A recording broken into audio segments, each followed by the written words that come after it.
Praise the Lord. ദൈവത്തിന് സ്തോത്രം. Shall we turn our Bibles once again to 1 Kings chapter 7 and read verse 21.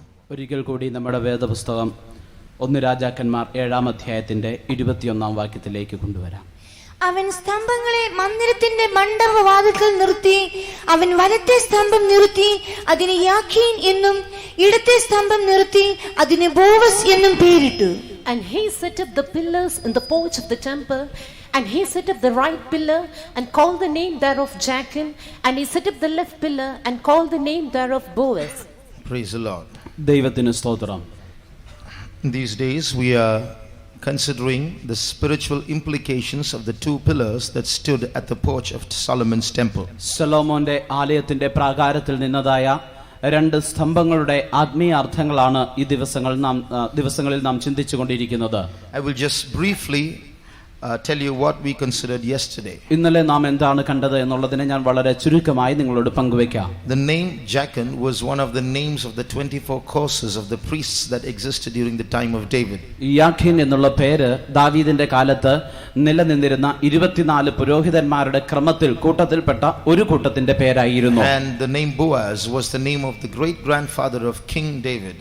Boaz എന്നുള്ളത് ദാവീദ് രാജാവിന്റെ വലിയ പിതാമഹന്റെ പേരായിരുന്നു. So one of these pillars represented the priesthood and the other pillar represented royalty. ഈ സ്തംഭങ്ങളിൽ ഒന്ന് അത് പൗരോഹിത്യത്തെയും മറ്റൊന്ന് രാജത്വത്തെയും കാണിക്കുന്നു. So we saw yesterday how from those pillars we realized that we who pass between those pillars are kings and priests. ആ രണ്ട് സ്തംഭങ്ങളിൽ നിന്നും ആ രണ്ട് സ്തംഭങ്ങളുടെ മധ്യേ കടക്കുന്നവരായ നാം എപ്രകാരം രാജകീയ പുരോഹിത വർഗമായിരിക്കുന്നു എന്നുള്ളതിനെ കുറിച്ച് നാം കണ്ടു. In the Old Testament the kings were involved in gathering the material and building the temple. The priests were involved in serving in the temple. പഴയ നിയമകാലത്ത് രാജാക്കന്മാർ ഈ ആലയം പണിക്ക് വേണ്ടതായ വസ്തുവകകൾ സ്വരൂപിക്കുകയും അത് പണിയുകയും ചെയ്തു. പുരോഹിതന്മാർ അതിന്റെ ശുശ്രൂഷ ചെയ്യുകയും ചെയ്തു. In the New Testament we are the kings, we are the priests and we are the temple. പുതിയ നിയമകാലത്ത് നാം ആണ് രാജാക്കന്മാർ, നാം തന്നെയാണ് പുരോഹിതന്മാർ, നാം തന്നെയാണ് ആലയവും. As kings and priests we build while we serve and we serve while we build. രാജകീയ പുരോഹിത വർഗമായി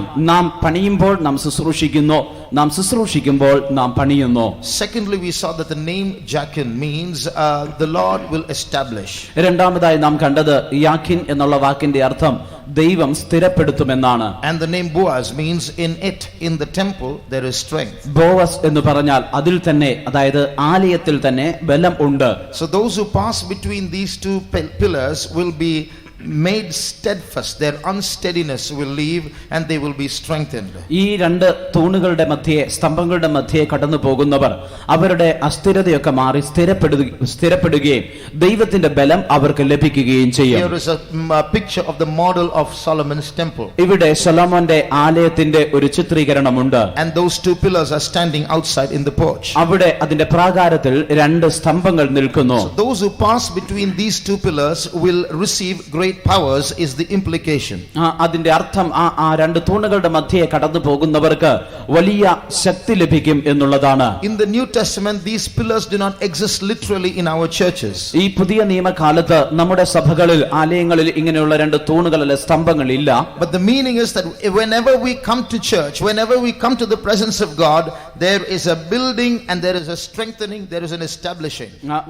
എന്നാൽ അതിന്റെ അർത്ഥം നാം എപ്പോഴെല്ലാം ദൈവസന്നിധിയിലേക്ക്, നമ്മുടെ കൂട്ടായ്മയിലേക്ക് കടന്നു വരുന്നുവോ അപ്പോഴൊക്കെ ദൈവം നമ്മെ സ്ഥിരപ്പെടുത്തുകയും നമുക്ക് ബലം പകരുകയും ചെയ്യും. We also saw yesterday how Satan is also trying to grab these powers that come from these pillars. ഈ രണ്ട് സ്തംഭങ്ങളിൽ നിന്ന് വരുന്നതായ ശക്തി എപ്രകാരം പിശാചും വലിച്ചെടുക്കുവാൻ ശ്രമിക്കുന്നു എന്നുള്ളതിനെ കുറിച്ച് നാം ഇന്നലെ കണ്ടു. We saw how people from other world views with other plans are trying to imitate this Solomon's temple and have put these pillars in their places of worship. മറ്റ് ലൗകിക വീക്ഷണങ്ങളോട് കൂടിയ ലോക മനുഷ്യരായിട്ടുള്ളവർ ശലോമോന്റെ ആലയത്തിന്റെ ഉള്ളതായ ഈ രണ്ട് സ്തംഭങ്ങളെ എപ്രകാരം അതിനെ അനുകരിച്ച് ആ ശക്തി അവർ സ്വായത്തമാക്കുവാൻ ശ്രമിക്കുന്നു എന്നുള്ളതിനെ കുറിച്ച് നാം കണ്ടുവല്ലോ. King Solomon, who himself built this temple, in his latter days went into a great backsliding. ഈ ആലയം പണിതതായ ശലോമോൻ രാജാവ് തന്നെ പിൽക്കാലത്ത് വലിയ പിന്മാറ്റത്തിലേക്ക് കടന്നുപോയി. He who built a temple for God started building monuments and places of worship and high places for strange gods. ദൈവത്തിന് ഒരു ആലയം പണിതതായ അതേ വ്യക്തി തന്നെ പിൽക്കാലത്ത് മറ്റ് അന്യ ദേവന്മാർക്ക് ദേവതകൾക്ക് അവർക്കുള്ള കെട്ടിടങ്ങളും മന്ദിരങ്ങളും ക്ഷേത്രങ്ങളും ഒക്കെ പണിയുന്നവനായി തീർന്നു. This he did to please his foreign wives. തന്റെ അന്യജാതിക്കാരായ ഭാര്യമാരെ പ്രസാദിപ്പിക്കുവാനാണ് താൻ ഇത് ചെയ്തത്. So it is possible that he could have put these two pillars in those places of worship as well. അതുകൊണ്ട് ഇങ്ങനെയുള്ള രണ്ട് സ്തംഭങ്ങൾ അങ്ങനെയുള്ള ആരാധനാലയങ്ങളിലും അവൻ വെച്ചിരിക്കാം. And that's how it could have passed on to various other religions. അങ്ങനെ ആയിരിക്കാം ഒരുപക്ഷെ ഇത് മറ്റു പല മതങ്ങളിലേക്കും കടന്നുപോയത്. Today we are going to see another fallout or a consequence of these two pillars. ഈ രണ്ട് ഈ സ്തംഭങ്ങളുടെ മറ്റൊരു പരിണിത ഫലത്തെക്കുറിച്ച് നാം ഇന്ന് കാണുവാൻ പോകുകയാണ്. Most of you will know about playing cards. നിങ്ങൾക്ക് എല്ലാവർക്കും ഒരുപക്ഷെ ചീട്ട് കളിക്കുന്ന ചീട്ടുകളെ കുറിച്ച് അറിയാമായിരിക്കും. But there are other cards which are used for predictions. For example, some people use parrots to pick out certain cards to make predictions to certain people. എന്നാൽ മറ്റു ചില ചീട്ടുകൾ കൂടിയുണ്ട്. ഉദാഹരണമായി ഒരുപക്ഷെ നിങ്ങൾക്കറിയാമായിരിക്കും തത്തയെ ഉപയോഗിച്ച് ചില ചീട്ടെടുത്തിട്ട് അതുകൊണ്ട് ഭാവി പറയുന്നതും ജ്യോതിഷം പറയുന്നതുമായിട്ടുള്ള അനുഭവം നിങ്ങൾക്കറിയാമായിരിക്കും. In the same way, in the satanic world, there are some cards, they are called tarot cards. അതുപോലെ തന്നെ സാത്താന്റെ ലോകത്തിലും ഇപ്രകാരമുള്ള ചില ചീട്ടുകളുണ്ട്. അതിന്റെ പേര് ടാരോ ചീട്ടുകൾ എന്നാണ്.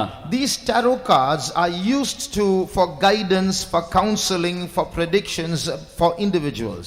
ഈ ടാരോ ചീട്ടുകൾ ഉപയോഗിക്കുന്നത് മനുഷ്യർക്ക് അവർക്ക് വേണ്ട ആലോചനകൾ ലഭിക്കുന്നതിനും അവരുടെ ഭാവി അറിയാനും ഒക്കെ ആയിട്ടാണ്. They have different pictures and symbols on them, and people who are possessed by certain spirits will pick out certain cards and place them together for the individual and make certain interpretations and give certain conclusions for those who have come for advice. ആ ചീട്ടുകളിൽ ചില ചിത്രങ്ങളും ചില അടയാളങ്ങളും ഒക്കെ ഉണ്ട്. ചില ദുരാത്മാവിനാൽ ബാധിക്കപ്പെട്ടിരിക്കുന്ന ചിലർ ഈ ചീട്ടുകൾ എടുത്തിട്ട് കുറെ ചീട്ടുകൾ എടുത്ത് അത് കൂട്ടിവെച്ച് അതിൽ നിന്ന് ചില വ്യാഖ്യാനങ്ങൾ നൽകി അവരുടെ ഭാവിയെ കുറിച്ചുള്ള ചില ആലോചനകളൊക്കെ അറിയിക്കും. I told you each card has some pictures in them or some symbols in them. ഓരോ കാർഡുകളിലും ചില ചിത്രങ്ങളും ചില അടയാളങ്ങളും ഒക്കെ ഉണ്ട്.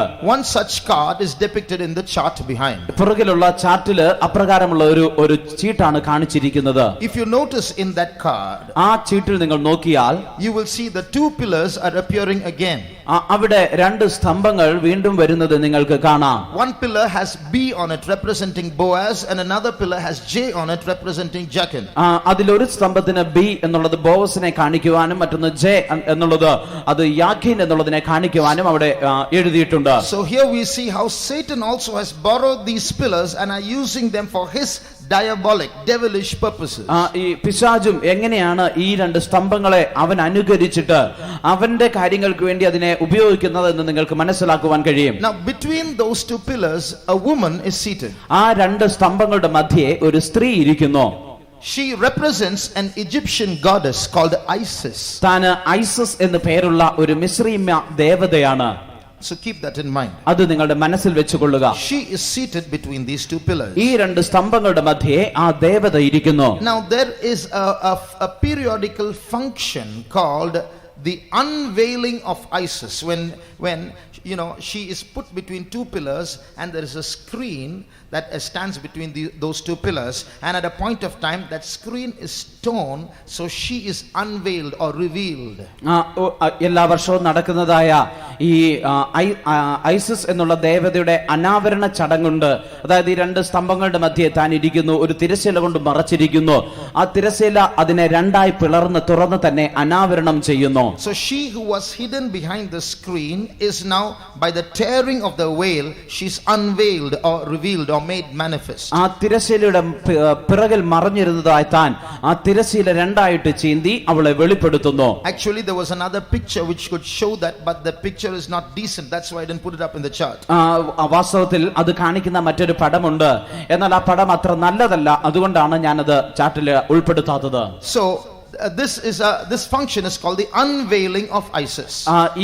ഈ ചടങ്ങിന്റെ പേര് ഐസിസിന്റെ അനാവരണ ചടങ്ങ് എന്നാണ്. Now I told you that yesterday how there are 7 heads on the beast which represents the antichrist which will rise up in the last days. അവസാന നാളുകളിൽ എഴുന്നേറ്റ് വരുന്നതായ എതിർ ക്രിസ്തുവിനെ സൂചിപ്പിക്കുന്ന മൃഗത്തിന് 7 തലകളുണ്ട് എന്നുള്ളതിനെ കുറിച്ച് ഞാൻ ഇന്നലെ പറഞ്ഞുവല്ലോ. You may think that Isis is an ancient Egyptian goddess. What does it have to do with today? നിങ്ങൾ ഒരുപക്ഷെ ചിന്തിച്ചേക്കാം, ഐസിസ് എന്നുള്ളത് ഒരു പഴയ മിസ്രൈമ്യ ദേവതയാണല്ലോ, അവൾക്ക് ഇന്ന് എന്താണ് കാര്യം? I told you that one of those heads in that beast is Egypt.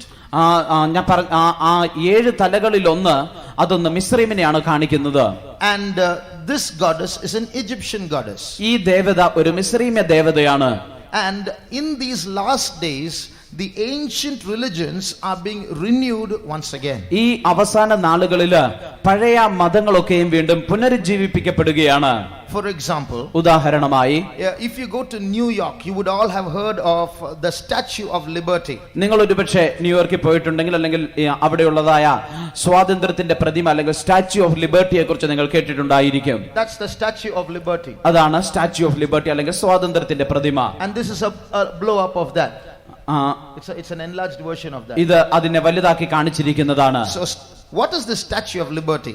എന്താണ് ഈ statue of liberty? We all know only Statue of Liberty. We don't know what that is. എന്താണ് അതെന്ന് നാം എല്ലാം കേട്ടിട്ടുണ്ട്, പക്ഷെ എന്താണ് അതെന്ന് നമുക്കറിയില്ല. She is a goddess. താന് ഒരു ദേവതയാണ്. She is Isis. താനാണ് ISIS. Why should America put up a picture or a statue of Isis? എന്തുകൊണ്ടാണ് അമേരിക്ക ഐസിസ് എന്നുള്ള ഒരു ദേവതയുടെ ചിത്രം വെച്ചിരിക്കുന്നത്? Why did they like to hide her and then call her Statue of Liberty? എന്തുകൊണ്ടാണ് അത്? Why did they have to hide her actual എന്തുകൊണ്ടാണ് അത് ആ സത്യം മറച്ചു വെച്ചിട്ട് അവളെ സ്റ്റാച്യു ഓഫ് ലിബർട്ടി അല്ലെങ്കിൽ സ്വാതന്ത്ര്യത്തിന്റെ പ്രതിമ എന്ന് വിളിക്കുന്നത്? So what is going on? What was called paganism or ancient Egyptian religion is now become neo-paganism and is being revealed in various ways. അതായത് പഴയ കാലത്തുണ്ടായിരുന്ന മിശ്രീമ മതങ്ങളായ പഗനിസം എന്ന പേരിൽ അറിയപ്പെട്ടിരുന്നത് ഇന്ന് അത് പുതിയ പഗനിസം എന്ന പേരിൽ പുതിയ വിധത്തിൽ അത് അവതരിച്ചു കൊണ്ടിരിക്കുകയാണ്. I told you yesterday how some world leaders are worshipping owls and other creatures. ഇന്നലെ ഞാൻ പറഞ്ഞുവല്ലോ, ചില ലോക നേതാക്കന്മാർ എപ്രകാരമാണ് മൂങ്ങകളെയും മറ്റു ചില ജീവികളെയും ഒക്കെ ആരാധിക്കുന്നത് എന്നുള്ളത്. In America, some streets and gardens and buildings and roads have been shaped and positioned in such a way when you look from above you can see the picture of an owl in Washington DC. അമേരിക്കയില് പ്രത്യേകിച്ച് Washington ഡിസിയിലുള്ള ചില കെട്ടിടങ്ങളും അവിടെയുള്ള പൂന്തോട്ടങ്ങളും വഴികളും എല്ലാം കൂടെ ചേർന്ന് അത് മുകളിൽ നിന്ന് നോക്കുമ്പോൾ ഒരു മൂങ്ങയുടെ ഷേപ്പിൽ കാണപ്പെടുന്നത് പോലെയാണ് രൂപകൽപ്പന ചെയ്തിരിക്കുന്നത്. Certain popular buildings and roads have been positioned in such a way that their shapes and the shapes of these buildings and the shapes of these cities can attract demons. Some buildings and cities and roads have been shaped and designed and structured in such a way that it can attract demons. ചില പട്ടണങ്ങളും ആ പട്ടണത്തിലുള്ള വഴികളും കെട്ടിടങ്ങളും പൂന്തോട്ടങ്ങളും എല്ലാം അത് രൂപകൽപ്പന ചെയ്തിരിക്കുന്നത് ഇങ്ങനെയുള്ള രൂപത്തിൽ രൂപകൽപ്പന ചെയ്തത് പിശാചിനെ പൈശാചിക ശക്തികളെ ആകർഷിക്കാവുന്ന വിധത്തിലാണ്. Now when you look at this picture, നിങ്ങൾ ഈ ചിത്രത്തിൽ നോക്കുമ്പോൾ this photo has been taken in such a position that you see the Statue of Liberty or Isis between the twin towers. ഈ ഫോട്ടോ എടുത്തിരിക്കുന്നതിന്റെ പ്രത്യേകത ഈ ഐസിസ് അല്ലെങ്കിൽ ഈ statue of liberty കാണുന്നത് ഇരട്ട ഗോപുരങ്ങളുടെ twin ടവേഴ്സിന്റെ മധ്യയാണ്. Does it not look something like this now? അത് ഏകദേശം ഇതുപോലെ ഇപ്പോൾ തോന്നുന്നില്ലയോ? A woman between two pillars, Jachin and Boaz. ഒരു സ്ത്രീ രണ്ട് സ്തംഭങ്ങളുടെ മധ്യേ, യാക്കീമിന്റെയും ബോവസിന്റെയും മധ്യേ. Is it just a coincidence or has somebody designed this? അത് യാദൃച്ഛികം മാത്രമാണോ, ആരെങ്കിലും അത് തീരുമാനിച്ചതാണോ? And when two planes crashed into those twin towers, was it by accident or was this ceremony called the unveiling of Isis taking place? ഈ രണ്ട് വിമാനങ്ങൾ ആ twin ടവേഴ്സിൽ ഇടിച്ച് തകർന്ന് ആ കെട്ടിടം തകർക്കപ്പെട്ടപ്പോൾ അതൊരു അപകടം മാത്രമായിരുന്നുവോ അതോ ഈ ഐസിസ് എന്നുള്ള ദേവതയുടെ അനാവരണ ചടങ്ങായിരുന്നുവോ? What we read in the newspapers is that some terrorists came and demolished those buildings. നാം പത്രങ്ങളിലൊക്കെ വായിച്ചത് ചില തീവ്രവാദികൾ വന്ന് അതിനെ തകർത്തു കളഞ്ഞു എന്നാണ്. You know, but next to that those twin towers there was another 47-story building which fell down with these twin towers the same time. ഈ ട്വിൻ ടവേഴ്സിനോട് ചേർന്ന് 47 നിലകളുള്ള മറ്റൊരു കെട്ടിടമുണ്ടായിരുന്നു. ഈ കെട്ടിടം തകർന്നതോടുകൂടി ആ കെട്ടിടവും തകരുവാനിടയായി. That's the building in the end. ഈ അവസാനം കാണുന്ന ചിത്രം അതാണ്. You see this building, it's slowly crashing down. ഈ ചിത്രത്തിൽ ആ കെട്ടിടം പതുക്കെ തകർന്നു വീഴുന്നത് കാണാം. So that is 47-story building coming crashing down when the twin towers came crashing down, but it never came in the papers. ഈ ട്വിൻ ടവേഴ്സ് തകർന്നപ്പോൾ അതിനോട് ചേർന്നുള്ള 47 നിലകളുള്ള ഒരു കെട്ടിടം കൂടി തകർന്നു. പക്ഷെ ഒരിക്കലും അത് പത്രമാധ്യമങ്ങളിൽ വന്നില്ല. Why didn't they put that? Maybe it was too small, is it, compared to the twin towers? ആ രണ്ട് ട്വിൻ ടവേഴ്സിനോട് താരതമ്യം ചെയ്യുമ്പോൾ അത് ചെറുതായതുകൊണ്ടാണോ അവരതിനെ ഒഴിവാക്കിയത്? Or were they trying to hide something? അതോ അവർ എന്തോ ചിലത് മറയ്ക്കുവാൻ ശ്രമിക്കുകയായിരുന്നുവോ? That building was called the Solomon building. ആ കെട്ടിടത്തിന്റെ പേര് സലോമോന്റെ കെട്ടിടം എന്നായിരുന്നു. Is it a coincidence? Just like in Solomon's temple there were 2 towers, now here you have Solomon's building and 2 towers. സലോമോന്റെ ആലയത്തിൽ 2 സ്തംഭങ്ങൾ ഉണ്ടായിരുന്നത് പോലെ ഇവിടെ സലോമോന്റെ കെട്ടിടവും അതിനോട് ചേർന്ന് ട്വിൻ ടവേഴ്സും ഉണ്ടായിരുന്നത് യാദൃച്ഛികമാണോ? There are some people, I can talk about this for 1 or 2 hours, but there are things that I can't say in public. എനിക്ക് ഇതിനെക്കുറിച്ച് വേണമെങ്കിൽ 2 മണിക്കൂർ സംസാരിക്കാം, പക്ഷേ എല്ലാം പൊതുവിൽ സംസാരിക്കുവാൻ കഴിയുന്ന കാര്യങ്ങളല്ല. But there are people today, very very rich, wealthy, influential people, powerful people in the world, who are orchestrating all this. That means they are the ones who are sitting behind the scenes. You don't know their names, but they are the ones planning everything. ഇതെല്ലാം തീരുമാനിക്കുന്നതായ, ഇപ്രകാരം നടപ്പിലാക്കുന്നതായ വളരെ സ്വാധീനമുള്ള അധികാരമുള്ള പണമുള്ള ചില മനുഷ്യരൊക്കെ ഉണ്ട്. നാം അറിയുന്നില്ലെങ്കിലും അവരാണ് തിരശ്ശീലയ്ക്ക് പുറകിൽ ഇരുന്നു കൊണ്ട് ഇതെല്ലാം നിയന്ത്രിക്കുന്നതും ചെയ്യുന്നതും. When the twin towers came crashing down, ഈ ട്വിൻ ടവേഴ്സ് തകർന്നു വീണപ്പോൾ more than 300 firemen, people who came in fire engines to put out the fire, died. അവിടെ തീ കെടുത്തുവാനായിട്ട് വന്ന അഗ്നിശമന സേനാംഗങ്ങളിൽ 500 പേരോളം മരിച്ചുപോയി. Hundreds and hundreds of innocent people died. 100 കണക്കിന് നിഷ്കളങ്കരായ മനുഷ്യർ മരിച്ചുപോയി. What was happening? എന്താണ് സംഭവിച്ചത്? As ISIS was being unveiled, ISIS തന്നെ അനാവരണം ചെയ്തപ്പോൾ, means the Statue of Liberty was still then hiding behind these twin towers, but when the twin towers came crashing down, ISIS is now revealed. Statue of liberty ഈ 2 ഇരട്ട ഗോപുരങ്ങളുടെ പുറകിൽ മറഞ്ഞു നിൽക്കുകയായിരുന്നു. എന്നാൽ ഈ ഇരട്ട ഗോപുരങ്ങൾ തകർന്ന് താഴേക്ക് വീണപ്പോൾ തന്നെ അനാവരണം ചെയ്താൽ താൻ വെളിപ്പെട്ടു വന്നു. Which means it was not some ritual inside some room where a curtain was being torn. This was something very real, where some people were really believing in the powers behind these gods and goddesses. അതായത് ഈ ഐസിസിന്റെ അനാവരണം എന്ന് പറയുന്നത് ഏതോ ഒരു മുറിയിൽ അടച്ചിരുന്നിട്ട് ഒരു curtain അല്ലെങ്കിൽ ഒരു തിരശ്ശീല മുറിച്ച് ചെയ്യുന്ന ഒരു ചെറിയ ചടങ്ങല്ല. വളരെ ചിലർ ഇതൊരു വലിയ ശക്തിയാണെന്ന് വിശ്വസിച്ച് അത് അനുഭവിച്ച് അത് വെളിപ്പെടുത്തി പ്രവർത്തിച്ച് കാണിച്ച ഒരു സംഭവമാണ്. And those hundreds and hundreds and hundreds of innocent people who died that day were human sacrifices to these gods and goddesses. അന്ന് മരിച്ചതായ 100 കണക്കിന് നിഷ്കളങ്കരായ മനുഷ്യർ അത് ഈ ദേവന്മാർക്കും ദേവിമാർക്കും നൽകിയതായ മനുഷ്യ യാഗങ്ങളാണ്. I told you yesterday how atheism is slowly moving out and a new spirituality is coming in. People are not saying there is no God anymore. They are believing in God very vehemently, but the wrong one. ഇന്നലെ ഞാൻ പറഞ്ഞുവല്ലോ എങ്ങനെയാണ് നിരീശ്വരവാദം വളരെ പതുക്കെയായി മാറി മറ്റൊരു പുതിയ മതഭേദം കടന്നുവെന്ന്. ഒരു മനുഷ്യർ ഇപ്പോൾ വിശ്വസിക്കുന്നത് ദൈവമില്ല എന്നല്ല, ഒരു വളരെ ശക്തിയുള്ള ദൈവത്തിൽ അവർ ശക്തിയോടെ വിശ്വസിക്കുന്നു, പക്ഷെ തെറ്റായ ഒരു വിധത്തിലാണെന്ന് മാത്രം. So here are powerful, very powerful people offering as sacrifice the blood of innocent human beings and doing in real life, bringing buildings down as though it is a ceremony to goddesses and gods. ഇവിടെ നമുക്ക് കാണുവാൻ കഴിയുന്നത് വളരെ ശക്തരായ അധികാരമുള്ള മനുഷ്യർ അവർ വലിയ കെട്ടിടങ്ങളെ ഇടിച്ച് അതൊരു ചടങ്ങ് പോലെ അവരുടെ ദൈവത്തിന് ദേവതകൾക്ക് മനുഷ്യ രക്തം അവർ യാഗമായിട്ട് അർപ്പിക്കുകയാണ്. Now we all have heard the name Lucifer. നാം എല്ലാവരും ലൂസിഫർ എന്നുള്ള പേര് കേട്ടിട്ടുണ്ടായിരിക്കും. One meaning of the name Lucifer means light bearer. Lucifer എന്നുള്ള വാക്കിന്റെ അർത്ഥം പ്രകാശം വഹിക്കുന്നവൻ എന്നാണ്. Now if you look at this picture before, നിങ്ങൾ ഈ പുറകിലുള്ള ചിത്രം നോക്കിയാൽ here is a light bearer. Someone is bearing the light. ഇവിടെ ഒരാൾ വെളിച്ചം വഹിക്കുന്നത്, പ്രകാശം വഹിക്കുന്നത് നിങ്ങൾക്ക് കാണുവാൻ കഴിയുന്നു. So in the unveiling of ISIS, when those twin towers came crashing down and this Statue of Liberty is brought to the fore, that means brought to view, it's the light bearer that is coming into focus.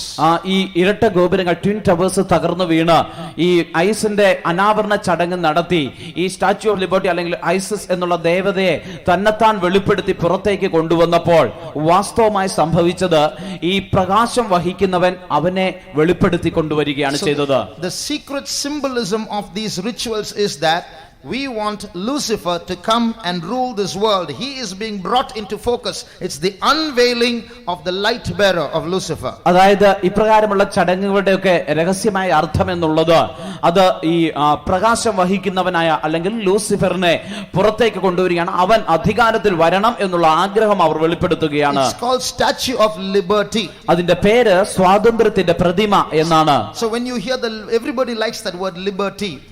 എല്ലാവർക്കും സ്വാതന്ത്ര്യം എന്നുള്ള വാക്ക് വളരെ ഇഷ്ടമാണല്ലോ. Because every country wants to be free. എല്ലാ രാജ്യങ്ങൾക്കും സ്വാതന്ത്ര്യം ആവശ്യമുണ്ട്. But people, when they look at that Statue of Liberty, they like that statue because it's liberty, we are free people. മനുഷ്യർ ഈ സ്വാതന്ത്ര്യത്തിന്റെ പ്രതിമയെ നോക്കുമ്പോൾ അവർക്ക് സന്തോഷം തോന്നും. കാരണം എന്തുകൊണ്ടെന്നാൽ ഞങ്ങൾ സ്വതന്ത്രരാണല്ലോ എന്നോർത്ത്. It looks like the government is offering freedom to the country. അതായത് ആ രാജ്യത്തിന് സർക്കാർ, ഗവൺമെന്റ് സ്വാതന്ത്ര്യം നൽകുന്നു എന്നർത്ഥം. But that's not the truth. അതല്ല സത്യം. The truth is that Lucifer, the light bearer, is being set free. സത്യം എന്നുള്ളത് ലൂസിഫർ അല്ലെങ്കിൽ പ്രകാശം വഹിക്കുന്നവനെ അവനെ സ്വതന്ത്രനാക്കി എന്നാണ്. So these high people, influential rich people who are worshipping these gods and deities, they are releasing Lucifer into this world. അതായത് വളരെ ശക്തിയുള്ള അധികാരമുള്ള മനുഷ്യർ ഇങ്ങനെയുള്ള ശക്തിയെ ഈ ദൈവങ്ങളെ ആരാധിക്കുന്നവർ അവർ അവരുടെ ദൈവമായ ലൂസിഫറിനെ ലോകത്തിലേക്ക് സ്വതന്ത്രനായിട്ട് വിടുകയാണ്. And they have offered hundreds of human beings as human sacrifices so that they can welcome him inside. അതിനുവേണ്ടി അവനെ ലോകത്തിലേക്ക് സ്വാഗതം ചെയ്യേണ്ടതിനായി നൂറുകണക്കിന് മനുഷ്യരുടെ രക്തമർപ്പിച്ച് മനുഷ്യയാഗങ്ങൾ അവർ കഴിച്ചു കഴിഞ്ഞു. So in the name of liberty, in the guise or acting as though people are going to be set free, at last people are going to be brought into total slavery under Satan. വാസ്തവത്തിൽ സ്വാതന്ത്ര്യം നൽകുന്നു എന്നുള്ള വിധത്തിൽ ആ സ്വാതന്ത്ര്യത്തിന്റെ പ്രതിമ വെളിപ്പെട്ട് വരുന്നു എന്നുള്ള വിധത്തിൽ സ്വാതന്ത്ര്യം കാണിക്കുന്നു എങ്കിൽ തന്നെയും വാസ്തവത്തിൽ മനുഷ്യർ യഥാർത്ഥമായി ഒരു വലിയ അടിമത്തത്തിന്റെ കീഴിലേക്ക് വരികയാണ് ചെയ്യുന്നത്. A few months ago, one of our worker sisters had a dream. ചില മാസങ്ങൾക്ക് മുമ്പ് നമ്മുടെ ഒരു ശുശ്രൂഷക സഹോദരി ഒരു സ്വപ്നം കണ്ടു. 5 or 6 hefty men went inside a pit in the earth. നല്ല ആരോഗ്യമുള്ള 5 or 6 മനുഷ്യർ ഭൂമിയിലുള്ള ഒരു കുഴിയിലേക്ക് ഇറങ്ങിപ്പോയി. They went many kilometers inside. അവർ അനേക കിലോമീറ്റർ താഴേക്ക് പോയി. After that there was a portion where they could stand. അവർക്ക് അതിനുശേഷം നിൽക്കുവാൻ കഴിയുന്ന ഒരു സ്ഥലം വന്നു. And then there was another pit inside. അതിനുശേഷം അതിന്റെ ഉള്ളിൽ മറ്റൊരു കുഴി ഉണ്ടായിരുന്നു. And there was a big iron net inside. അതിന്റെ ഉള്ളിൽ ഒരു വലിയ ഇരുമ്പ് കൊണ്ടുള്ള വലയുണ്ടായിരുന്നു. These hefty men were pulling out that net. ഈ ആരോഗ്യമുള്ള മനുഷ്യർ അവർ ആ വല വലിച്ചെടുക്കുകയായിരുന്നു. As they were pulling up that net, there was a terrible roaring ferocious sound coming from inside. ആ വല അവർ വലിച്ചുയർത്തും തോറും ഒരു വളരെ ഗർജിക്കുന്ന ഭയാനകമായ ഒരു ശബ്ദം ഉള്ളിൽ നിന്ന് വന്നുകൊണ്ടിരുന്നു. As they pulled that net up, അവർ ആ വല വലിച്ചു കയറ്റിയപ്പോൾ she saw Satan inside that net squirming and wriggling and striving to get released. ആ വലയ്ക്കുള്ളിൽ സാത്താന് അവൻ പുറത്തു വരുവാൻ വേണ്ടി മുരളുകയും ശബ്ദമുണ്ടാക്കുകയും അലറുകയും ഒക്കെ ചെയ്യുന്നത് അവൾ കണ്ടു. He wants to get released. തനിക്ക് സ്വാതന്ത്ര്യം വേണം. And that's what's going to happen. He wants to get released and there are a group of people working to release him. അതാണ് സംഭവിച്ചുകൊണ്ടിരിക്കുന്നത്. അവന് സ്വാതന്ത്ര്യം വേണം. അവനെ സ്വതന്ത്രരാക്കുന്ന ഒരു കൂട്ടം മനുഷ്യർ പ്രവർത്തിച്ചുകൊണ്ടിരിക്കുന്നു. When he comes into this world, the Bible says he will get inside a man. That man will be called the Antichrist. അവൻ ഈ ഭൂമിയിലേക്ക് വരുമ്പോൾ അവനൊരു മനുഷ്യനിലേക്ക് കടക്കും. വേദപുസ്തകം ആ മനുഷ്യനെ വിളിക്കുന്നത് എതിർ ക്രിസ്തു എന്നാണ്. When you turn to Revelation chapter 6, നിങ്ങൾ വെളിപ്പാട് പുസ്തകം 6-ാം അധ്യായത്തിലേക്ക് വരുമ്പോൾ look at how he appears. താൻ എങ്ങനെയാണ് വരുന്നത് എന്ന് നോക്കുക. Verse 2. 2-ാം വാക്യം. അപ്പോൾ ഞാൻ ഒരു വെള്ള കുതിരയെ കണ്ടു. അതിന്മേൽ ഇരിക്കുന്നവന്റെ കയ്യിൽ ഒരു വില്ലുണ്ട്. അവന് ഒരു കിരീടവും ലഭിച്ചു. അവൻ ജയിക്കുന്നവനായും ജയിപ്പാനായും പുറപ്പെട്ടു. And I saw and behold a white horse, and he that sat on him had a bow, and a crown was given unto him, and he went forth conquering and to conquer. So when he comes into power and he becomes more and more powerful, initially he will appear as a peacemaker. താൻ ലോകത്തിലേക്ക് വരുമ്പോൾ അവന് കൂടുതൽ കൂടുതൽ അധികാരം പ്രാപിച്ചുകൊണ്ടിരിക്കുമ്പോൾ ആദ്യകാലത്ത് അവനൊരു സമാധാനം ഉണ്ടാക്കുന്ന വ്യക്തിയായിട്ട് കാണപ്പെടും. When a third world war is about to break out and countries are going to throw bombs on each other, he will come to the front and he will appear on television. He will go to the world leaders. He will hold a conference. He will bring about a permanent a solution where the war ceases. മൂന്നാം ലോക മഹായുദ്ധം പൊട്ടിപ്പുറപ്പെടുവാൻ തുടങ്ങുമ്പോൾ രാജ്യങ്ങൾ തമ്മിൽ ബോംബിട്ട് തകർക്കുവാൻ ഒരുങ്ങി നിൽക്കുമ്പോൾ ഇവൻ വെളിപ്പെട്ട് വരും. ഇവൻ ടെലിവിഷനുകളിൽ പ്രത്യക്ഷപ്പെടും. ലോക നേതാക്കന്മാരെ സന്ധിക്കും.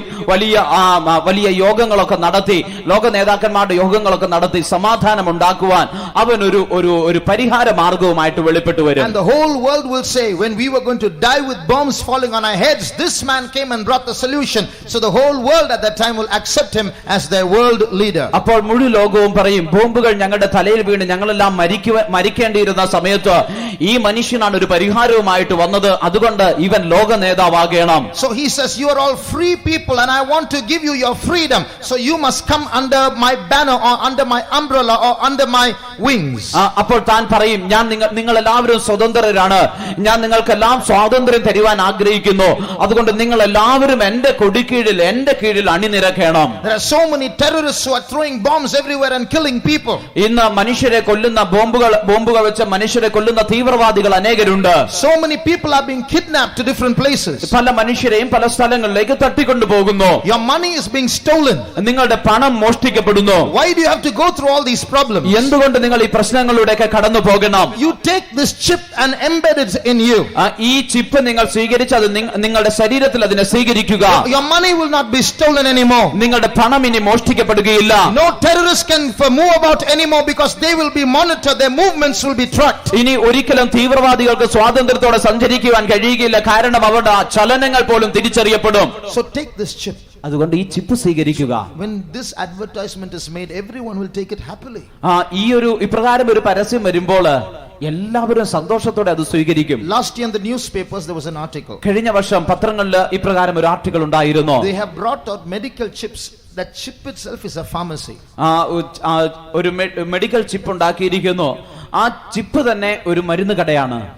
All the basic medicines that a man needs for his body will be in that chip. ഒരു മനുഷ്യന്റെ ശരീരത്തിന് ആവശ്യമായിട്ടുള്ള അടിസ്ഥാനപരമായ എല്ലാ മരുന്നുകളും ആ ഒരു ചിപ്പിൽ തന്നെ ഉണ്ട്. And those chips can be operated or be used by remote control. ആ ചിപ്പുകളെ റിമോട്ട് കൺട്രോൾ വെച്ച് നിയന്ത്രിക്കുവാൻ കഴിയും. So you don't have to go to the hospital or to the doctor regularly, periodically for injections now and then. നിങ്ങൾക്ക് ഇഞ്ചക്ഷനുകളും മരുന്നുകളും ആവശ്യമുള്ളപ്പോൾ എപ്പോഴും ഹോസ്പിറ്റലുകളിൽ പിന്നീട് പോകേണ്ട ആവശ്യമില്ല. By remote control, without having to pierce your skin or without jabs or piercings, by remote control from the chip into your bloodstream, these medicines will be periodically inserted. ആശുപത്രിയിലേക്ക് പോകാതെ, സൂചി കൊണ്ട് കുത്തിവെപ്പുകൾ എടുക്കാതെ, അല്ലെങ്കിൽ ആ കുത്തിവെപ്പിന്റെ വേദനകളൊന്നും അനുഭവിക്കാതെ തന്നെ റിമോട്ട് കൺട്രോൾ ഉപയോഗിച്ച് ഈ ചിപ്പിൽ നിന്ന് നിങ്ങളുടെ ശരീരത്തിന് ആവശ്യമായ എല്ലാ മരുന്നുകളും ശരീരത്തിലേക്ക് പ്രവേശിപ്പിക്കുവാൻ കഴിയും. So when they bring all these conveniences to the fore, ഈ മനുഷ്യർക്ക് ഇപ്രകാരമുള്ള എല്ലാ സൗകര്യങ്ങളും അവർ കൊണ്ടുവന്ന് തരുമ്പോൾ, you don't have to stand in queues anymore. നിങ്ങൾക്ക് അതിനുശേഷം ക്യൂവിൽ ഒന്നും നിൽക്കേണ്ട ആവശ്യമില്ല. You can sit at home and you can operate everything through the internet. നിങ്ങൾക്ക് ഭവനത്തിൽ ഇരുന്നു കൊണ്ട് ഇന്റർനെറ്റ് വഴി സകലവും നിയന്ത്രിക്കുവാൻ കഴിയും. That's what he will call as freedom, and everyone will take this mark. അതാണ് താൻ സ്വാതന്ത്ര്യം എന്ന് പറയുന്നത്. എല്ലാവരും ഈ ഒരു അടയാളം സ്വീകരിക്കും, മുദ്ര സ്വീകരിക്കും. Even now in America, these are being spread out. Obama health care chips are being given to people. ഇപ്പോഴും അമേരിക്കയിൽ ഒബാമ ഹെൽത്ത് കെയർ എന്നുള്ള പേരിൽ ഇങ്ങനെയുള്ള ചിപ്പുകൾ മനുഷ്യർക്ക് എല്ലാവർക്കും നൽകിക്കൊണ്ടിരിക്കുന്നു. One of our worker sisters there said it's becoming more and more difficult for Christians to live in America. അവിടെയുള്ള നമ്മുടെ ശുശ്രൂഷക സഹോദരിമാരിൽ ഒരാൾ പറയുകയുണ്ടായി, അവിടെ ക്രിസ്ത്യാനികൾക്ക് ജീവിക്കുന്നത് അധികം ദുഷ്കരമായി തീർന്നുകൊണ്ടിരിക്കുന്നു. Because for the outside world it's more and more freedom. That's what they think it is, but we know what's going on. എന്നാൽ പുറത്തുള്ള ബാഹ്യ ലോകത്തിന് അത് കൂടുതൽ സ്വാതന്ത്ര്യമാണ്, പക്ഷെ നമുക്കറിയാം വാസ്തവത്തിൽ എന്താണ് സംഭവിക്കുന്നതെന്ന്. But today as children of God, God, when the world is offering great freedom, understanding what's going on, we must bind ourselves to God. ഇന്ന് ലോകം ഇപ്രകാരമുള്ള സ്വാതന്ത്ര്യം വാഗ്ദാനം ചെയ്യുമ്പോൾ ദൈവമക്കളാകുന്ന നാം എന്താണ് സംഭവിക്കുന്നത് എന്നുള്ളത് മനസ്സിലാക്കിക്കൊണ്ട് കൂടുതൽ ദൈവത്തോട് ചേർന്നിരിക്കണം. So many young people, they Christians, because of their love for the world, they don't like this Pentecostal church because it's full of rules and regulations. Don't watch TV, don't take medicine, don't dress like this, don't go and talk with those people, full of rules. So what kind of church is this? പല യൗവനക്കാർക്ക്, പ്രത്യേകിച്ച് ക്രിസ്ത്യാനികളായ യൗവനക്കാർക്ക് Pentecost കൂട്ടായ്മകൾ ഇഷ്ടമല്ല. എന്തുകൊണ്ടെന്നാൽ ഭയങ്കര നിയന്ത്രണങ്ങളാണ്. അവിടെ പോകരുത്, television കാണരുത്, മരുന്നെടുക്കരുത്, അവരോട് സംസാരിക്കരുത്, അങ്ങനെ വസ്ത്രം ധരിക്കരുത്, ഇങ്ങനെയുള്ള നിയന്ത്രണങ്ങളായതുകൊണ്ട് അവർക്ക് ഇഷ്ടമല്ല. This church doesn't allow us to do what we like. ഈ സഭ നമുക്ക് ഇഷ്ടമുള്ളതൊന്നും ചെയ്യാൻ നമ്മെ അനുവദിക്കത്തില്ല. Why? What's wrong with this? What's wrong with that? What's wrong with this? That's the questions they are asking. എന്താണ് ഇതുകൊണ്ട് എന്താണ് തെറ്റ്, ഇതിലെന്താണ് തെറ്റ്, അതിനെന്താണ് തെറ്റ് എന്നുള്ള ചോദ്യമാണ് അവർ ചോദിക്കുന്നത്. It looks like we have to be slaves to this church while the world is enjoying freedom.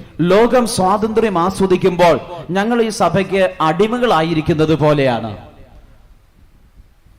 There was a man, a very wicked man. He's called the most wicked man who ever lived.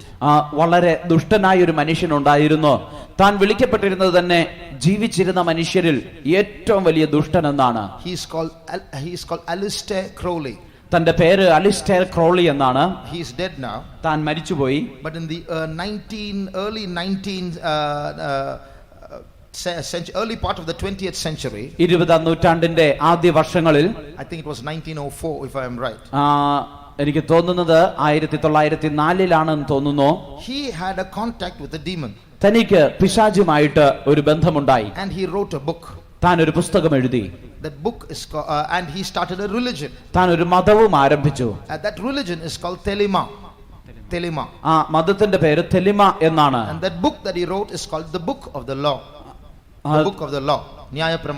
താൻ എഴുതിയ പുസ്തകത്തിന്റെ പേര് ന്യായപ്രമാണത്തിന്റെ പുസ്തകം എന്നാണ്. So in the central theme of that book, you know what it is? ആ പുസ്തകത്തിന്റെ പ്രധാന തീം എന്താണെന്ന് നിങ്ങൾക്കറിയുമോ? It's one verse in that book. ആ പുസ്തകത്തിൽ ഒരു വാക്യമുണ്ട്. Do as thou wilt shall be the whole of the law. നിനക്ക് ഇഷ്ടമുള്ളത് ചെയ്തു കൊള്ളുക എന്നുള്ളതാകുന്നു ന്യായപ്രമാണത്തിന്റെ സാരാംശം. Do as thou wilt shall be the whole of the law. നിനക്ക് ഇഷ്ടമുള്ളത് ചെയ്തു കൊള്ളുക എന്നുള്ളത് ന്യായപ്രമാണത്തിന്റെ സാരാംശം. Now this is the central theme of that book. ഇത് ആ പുസ്തകത്തിന്റെ മുഖ്യ വിഷയമാണ്. This man was a Satan worshipper. താൻ പിശാചിനെ, സാത്താനെ ആരാധിച്ചിരുന്ന ഒരു മനുഷ്യനായിരുന്നു. These words, do as thou wilt, has been taken and put into so many songs in rock music these days. They are put on t-shirts, they are put as tattoos on people's skin, and it's become a very popular phrase.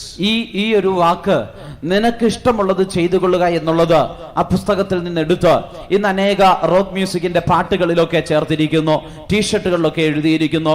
പലരും അവരുടെ ശരീരത്തിൽ അതിനെ ആ വാക്ക് പച്ചകുത്തിയിരിക്കുന്നു.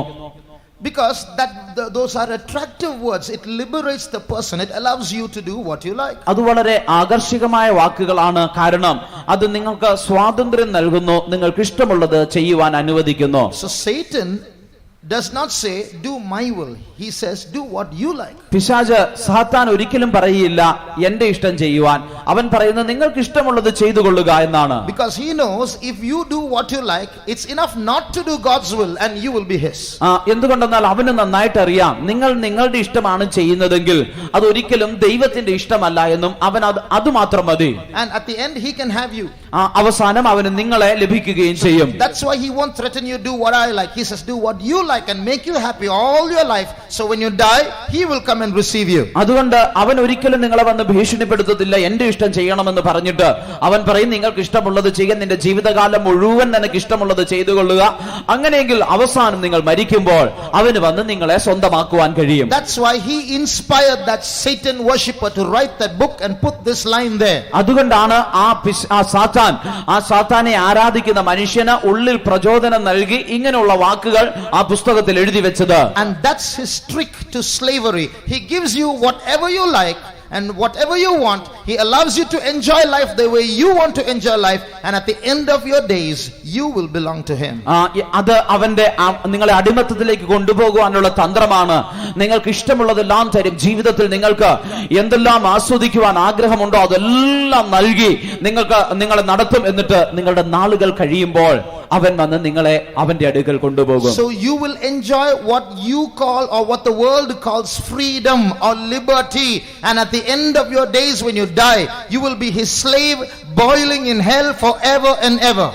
നിങ്ങളുടെ ജീവിതത്തിൽ ലോകം സ്വാതന്ത്ര്യം എന്ന് പറയുന്നതെല്ലാം നിങ്ങൾ അനുഭവിച്ച് ആസ്വദിച്ച് കഴിയുമ്പോൾ നിങ്ങളുടെ നാളുകൾ അവസാനിക്കുമ്പോൾ അവൻ വന്ന് നിങ്ങളെ കൊണ്ടുപോയി നിത്യ നരകത്തിൽ നിങ്ങൾ വർഷങ്ങൾ തിളച്ചമറിയുന്ന തീക്കകത്ത് കടന്നു കിടക്കേണ്ടി വരും. And you will be his slave forever. നിങ്ങൾ അവന്റെ എന്നേക്കും അവന്റെ അടിമകളായിരിക്കും. On the other hand, മറുവശത്ത് when God brings us to him, നമ്മെ ദൈവത്തിലേക്ക് ദൈവം കൊണ്ടുവരുമ്പോൾ, and he tells us don't do this, live like this, don't dress like this, you consecrate this, put away that, and so on. നിങ്ങൾ അത് ചെയ്യരുത്, ഇങ്ങനെ നടക്കരുത്, ഇങ്ങനെ വസ്ത്രം ധരിക്കരുത്, ഇത് പ്രതിഷ്ഠിക്കുക എന്നൊക്കെ ദൈവം പറയുമ്പോൾ, the world will call that slavery. ലോകം അതിനെ അടിമത്തം എന്ന് വിളിക്കും. But that's true freedom. എന്നാൽ അതാണ് യഥാർത്ഥ സ്വാതന്ത്ര്യം. You turn to 1 Corinthians chapter 7. 1 കൊരിന്ത്യർ 7-ാം അധ്യായം and read verses 21 and 22. 21 22 വാക്യങ്ങൾ വായിക്കാം. നീ ദാസനായി വിളിക്കപ്പെട്ടുവോ? വ്യസനിക്കരുത്. സ്വതന്ത്രനാകുവാൻ കഴിയുമെങ്കിലും അതിൽ തന്നെ ഇരുന്നു കൊള്ളുക. ദാസനായി കർത്താവിൽ വിളിക്കപ്പെട്ടവൻ കർത്താവിന്റെ സ്വതന്ത്രനാകുന്നു. അങ്ങനെ തന്നെ സ്വതന്ത്രനായി വിളിക്കപ്പെട്ടവൻ ക്രിസ്തുവിന്റെ ദാസനാകുന്നു. Art thou called being a servant? Care not for it, but if thou mayest be made free, use it rather. For he that is called in the Lord being a servant is the Lord's free man. Likewise also he that is called being free is Christ's servant. So what is written here? ഇവിടെ എന്താണ് എഴുതിയിരിക്കുന്നത്? Are you called to be a servant or a slave to Christ? നിങ്ങൾ ക്രിസ്തുവിന് ഒരു ദാസനായി ഒരു അടിമയായി വിളിക്കപ്പെട്ടിരിക്കുന്നുവോ? Don't be worried about that. അതിനെക്കുറിച്ച് നിങ്ങൾ വ്യസനിക്കരുത്. But if you want to enjoy freedom, use this slavery. എന്നാൽ നിങ്ങൾക്ക് സ്വതന്ത്രരാകുവാൻ കഴിയുമെങ്കിൽ തന്നെയും ഇതിൽ ഈ അടിമത്തത്തിൽ ഇരുന്നു കൊള്ളുക. If you want to be free, use this slavery. നിങ്ങൾക്ക് സ്വതന്ത്രനാകുവാൻ ആഗ്രഹമുണ്ടെങ്കിൽ ഈ സ്വാതന്ത്ര്യം ഉപയോഗിച്ചു കൊള്ളുക. So what does this verse say? എന്താണ് ഈ വാക്യം പറയുന്നത്? Being a slave to Christ and obeying all that he says is the secret of true liberty or freedom. ക്രിസ്തു പറയുന്നതൊക്കെ അനുസരിച്ച് തന്റെ ഒരു അടിമയായി ദാസനായിട്ട് ഇരിക്കുന്നതാണ് യഥാർത്ഥ സ്വാതന്ത്ര്യം. So being bound by rules, being bound by regulations is not slavery, it is the secret of ultimate true freedom. നിയമങ്ങൾ കൊണ്ട് നിങ്ങൾ ബന്ധിക്കപ്പെട്ടിരിക്കുന്നെങ്കിൽ അത് അടിമത്തമല്ല, അത് യഥാർത്ഥ സ്വാതന്ത്ര്യത്തിലേക്കുള്ള വഴിയാണ്. One of our pastors gave a beautiful definition for freedom. നമ്മുടെ ഒരു പാസ്റ്റർ ഒരിക്കൽ ഈ സ്വാതന്ത്ര്യത്തിന് നല്ലൊരു വ്യാഖ്യാനം നൽകി. He said it's the power to do the right thing. അത് ശരിയായ കാര്യം ചെയ്യുവാനുള്ള അധികാരമാണ്. Normally our definition of freedom is the power to do anything.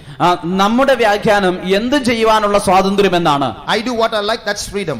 എനിക്ക് ഇഷ്ടമുള്ളത് ഞാൻ ചെയ്യും, അതാണ് സ്വാതന്ത്ര്യം. But true freedom is the power to do the right thing. എന്നാൽ യഥാർത്ഥ സ്വാതന്ത്ര്യം ശരിയായ കാര്യം ചെയ്യുവാനുള്ള അധികാരമാണ്. Once one person asked a smoker, ഒരിക്കൽ ഒരു പുകവലിക്കാരനോട് ഒരു മനുഷ്യൻ ചോദിച്ചു, can you leave your smoking if you think? നീ ആഗ്രഹിച്ചാൽ ഈ പുകവലി നിനക്ക് ഉപേക്ഷിക്കുവാൻ കഴിയുമോ? He said, oh yes. താൻ പറഞ്ഞു കഴിയും. In fact, I've left smoking many times. താൻ പറഞ്ഞു ഞാൻ പല പ്രാവശ്യം പുകവലി വിട്ടതാണ്. You see his answer, he's left smoking many times. താൻ പറയുകയാണ്, തന്റെ ഉത്തരം ശ്രദ്ധിക്കുക, ഞാൻ പല പ്രാവശ്യം പുകവലി ഉപേക്ഷിച്ചു. If you leave smoking, you should leave it once only, isn't it? നിങ്ങൾ പുകവലി ഉപേക്ഷിച്ചാൽ അത് യഥാർത്ഥമാണെങ്കിൽ ഒരു പ്രാവശ്യം മതിയല്ലേ? You leave it many times means it's caught you many times. That's why you're having to leave it many times. പല പ്രാവശ്യം നിങ്ങൾ അത് ഉപേക്ഷിച്ചു എന്ന് പറഞ്ഞാൽ അതിന്റെ അർത്ഥം പല പ്രാവശ്യം അത് നിങ്ങളെ പിടിച്ചു എന്നാണ്. അതിനർത്ഥം നിങ്ങൾക്ക് അതിനെ ഉപേക്ഷിക്കുവാൻ കഴിഞ്ഞിട്ടില്ല എന്നാണ്. That's not freedom. അതല്ല സ്വാതന്ത്ര്യം. So people think that I'm free to smoke. Actually, you're a slave to smoking, that's why you're smoking. മനുഷ്യർ ചിന്തിക്കുന്നത് എനിക്ക് പുകവലിക്കുവാൻ സ്വാതന്ത്ര്യമുണ്ട് എന്നാണ്. പക്ഷെ വാസ്തവത്തിൽ അവർ പുകവലിക്ക് അടിമയായിരിക്കുന്നു. When Jesus makes you his slave, you are free from the slavery of smoking. You are free to do the right thing for God. ദൈവം നിങ്ങൾക്ക്, യേശു നിങ്ങളെ സ്വതന്ത്രരാക്കുമ്പോൾ, when he makes you his slave, യേശു നിങ്ങളെ അവന്റെ അടിമയാക്കുമ്പോൾ നിങ്ങൾക്ക് ആ പുകവലി വിടുവാൻ സ്വാതന്ത്ര്യമുണ്ട്. ശരിയായ കാര്യം നിങ്ങൾക്ക് ചെയ്യുവാനുള്ള അധികാരം ലഭിക്കുന്നു. you are freed from the slavery of smoking. നിങ്ങൾ പുകവലിയുടെ അടിമത്തത്തിൽ നിന്ന് വിടുവിക്കപ്പെടുന്നു.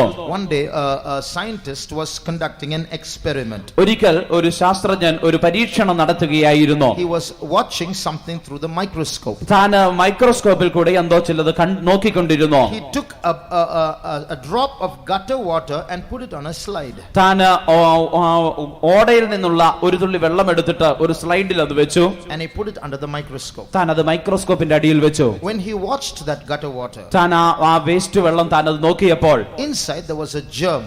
അതിന്റെ ഉള്ളിൽ ഒരു കീടാണു ഉണ്ടായിരുന്നു. So tiny, so small, you can't see it with the naked eye. നിങ്ങളുടെ നഗ്ന നേത്രങ്ങൾ കൊണ്ട് കാണുവാൻ കഴിയാത്ത വിധം അത്ര ചെറിയ ഒരു അണു. That microbe was moving in that gutter water. ആ വെള്ളത്തിൽ ആ അണു ഇങ്ങനെ അനങ്ങിക്കൊണ്ടിരുന്നു. It went forwards and then came backwards. അത് മുമ്പോട്ട് പോയി പുറകോട്ട് വന്നു. And then it went to the left and then to the right. അത് ഇടത്തോട്ട് പോയി വലത്തോട്ട് പോയി വന്നു. Then it performed a somersault. അതിനുശേഷം അത് തലകുത്തി മറിഞ്ഞു. So it was enjoying so much of freedom. അത് വളരെ സ്വാതന്ത്ര്യം അവിടെ അനുഭവിച്ചു കൊണ്ടിരുന്നു. So this man who was watching the germ moving, ഈ കീടാണു ഇങ്ങനെ അനങ്ങിക്കൊണ്ടിരിക്കുന്നത് നോക്കിക്കൊണ്ടിരുന്ന മനുഷ്യൻ, he wrote in his book, താൻ തന്റെ പുസ്തകത്തിൽ ഇപ്രകാരം എഴുതി, when I was watching that microbe moving so freely, ആ ചെറിയ കീടാണു അത് വളരെ സ്വാതന്ത്ര്യത്തോടെ അത് അനങ്ങിക്കൊണ്ടിരിക്കുന്നത് ഞാൻ നോക്കിക്കൊണ്ടിരുന്നപ്പോൾ, the cells, the rods and cones in my eyes, they got jealous of that microbe. എന്റെ കണ്ണിലെ കോശങ്ങൾ, റോഡ്സും കോൺസും എന്ന് പേരുള്ള ആ കോശങ്ങള് ഈ കീടാണുവിനെ കുറിച്ച് അസൂയുള്ളവരായി തീർന്നു. That is also a cell. I am also a cell. അതും ഒരു കോശമാണ്, ഇത് ഞാനും ഒരു കോശമാണല്ലോ. It's moving so freely, it can go any distance, any way, it like somersaulting left, right, up and down, but I am fixed right here. അതിന് ഇഷ്ടമുള്ളിടത്ത് പോകാം, മുമ്പോട്ടും പുറകോട്ടും പോകാം, തലകുത്തി മറിയാം, എന്ത് വേണമെങ്കിലും ചെയ്യാം. പക്ഷെ എന്നെ ഇവിടെ അത് സ്ഥിരമായിട്ട് സ്ഥാപിച്ചിരിക്കുന്നല്ലോ.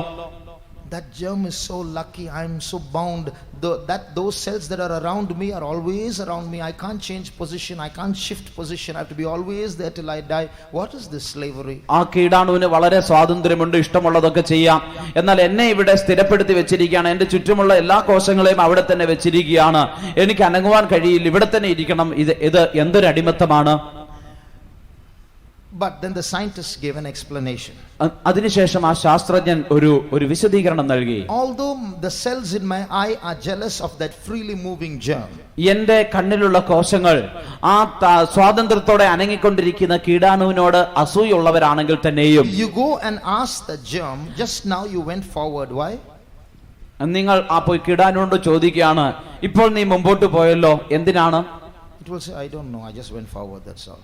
താൻ പറയും, എനിക്കറിയില്ല, ഞാൻ വെറുതെ മുമ്പോട്ട് പോയി. You just did a reverse somersault, why? നീ പുറകോട്ട് ഇപ്പോൾ തലകുത്തി മറിഞ്ഞല്ലോ, എന്തിനാണ്? I don't know, I just did it, that's all. എനിക്കറിയില്ല, ഞാൻ അങ്ങനെ ചെയ്തു. So although that germ enjoys a lot of freedom, it has no purpose in life. ആ കീടാണുവിന് വളരെ സ്വാതന്ത്ര്യം അതിന്റെ ജീവിതത്തിൽ ഉണ്ടെങ്കിൽ തന്നെയും ജീവിതത്തിൽ യാതൊരു ഉദ്ദേശവുമില്ല. Although it will do somersaults and go forward all its life, it is so small that though it goes forward all its life, in all its movement, it will go 2 or 3 inches forward, that's all.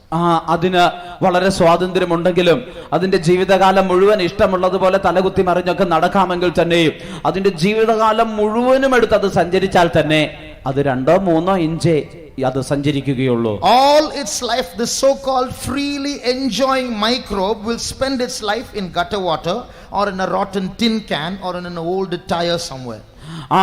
വളരെ സ്വാതന്ത്ര്യമുണ്ട് എന്ന് പറയപ്പെടുന്നതായ ഈ കീടാണു അതിന്റെ ജീവിതകാലം ചിലവഴിക്കുന്നത് ഏതെങ്കിലും ഓടയിലെ waste വെള്ളത്തിലോ അല്ലെങ്കിൽ ഏതെങ്കിലും ചീഞ്ഞഴുകിയ ഒരു പാത്രത്തിലോ അല്ലെങ്കിൽ ഏതെങ്കിലും ഒരു ടയറിനകത്ത് കെട്ടിക്കിടക്കുന്ന വെള്ളത്തിലോ ഒക്കെ ആയിരിക്കും. So with all its freedom, that's all it is in value. അതിന്റെ മുഴുവൻ സ്വാതന്ത്ര്യത്തോടും കൂടി അതിനത്ര വിലയേ ഉള്ളൂ. Now, do you know that when you wash your hands before having your food, you're killing about 5 lakhs of germs in your hands. നിങ്ങൾ ഭക്ഷണം കഴിക്കുന്നതിന് മുമ്പ് നിങ്ങളുടെ കൈകൾ കഴുകുമ്പോൾ ഏകദേശം 5 ലക്ഷത്തോളം കീടാണുക്കളെ നിങ്ങൾ കൊന്നുകളയുകയാണെന്ന് നിങ്ങൾ അറിയുന്നുവോ? Does any policeman come and arrest you saying you kill 5 lakhs germs, I'm going to put you in jail? നിങ്ങൾ 5 ലക്ഷം കീടാണുക്കളെ കൊന്നതുകൊണ്ട് ഞാൻ നിങ്ങളെ അറസ്റ്റ് ചെയ്ത് ജയിലിലിടാൻ പോവാണെന്ന് ഏതെങ്കിലും പോലീസുകാർ പറയാറുണ്ടോ? Why not? എന്തുകൊണ്ടില്ല?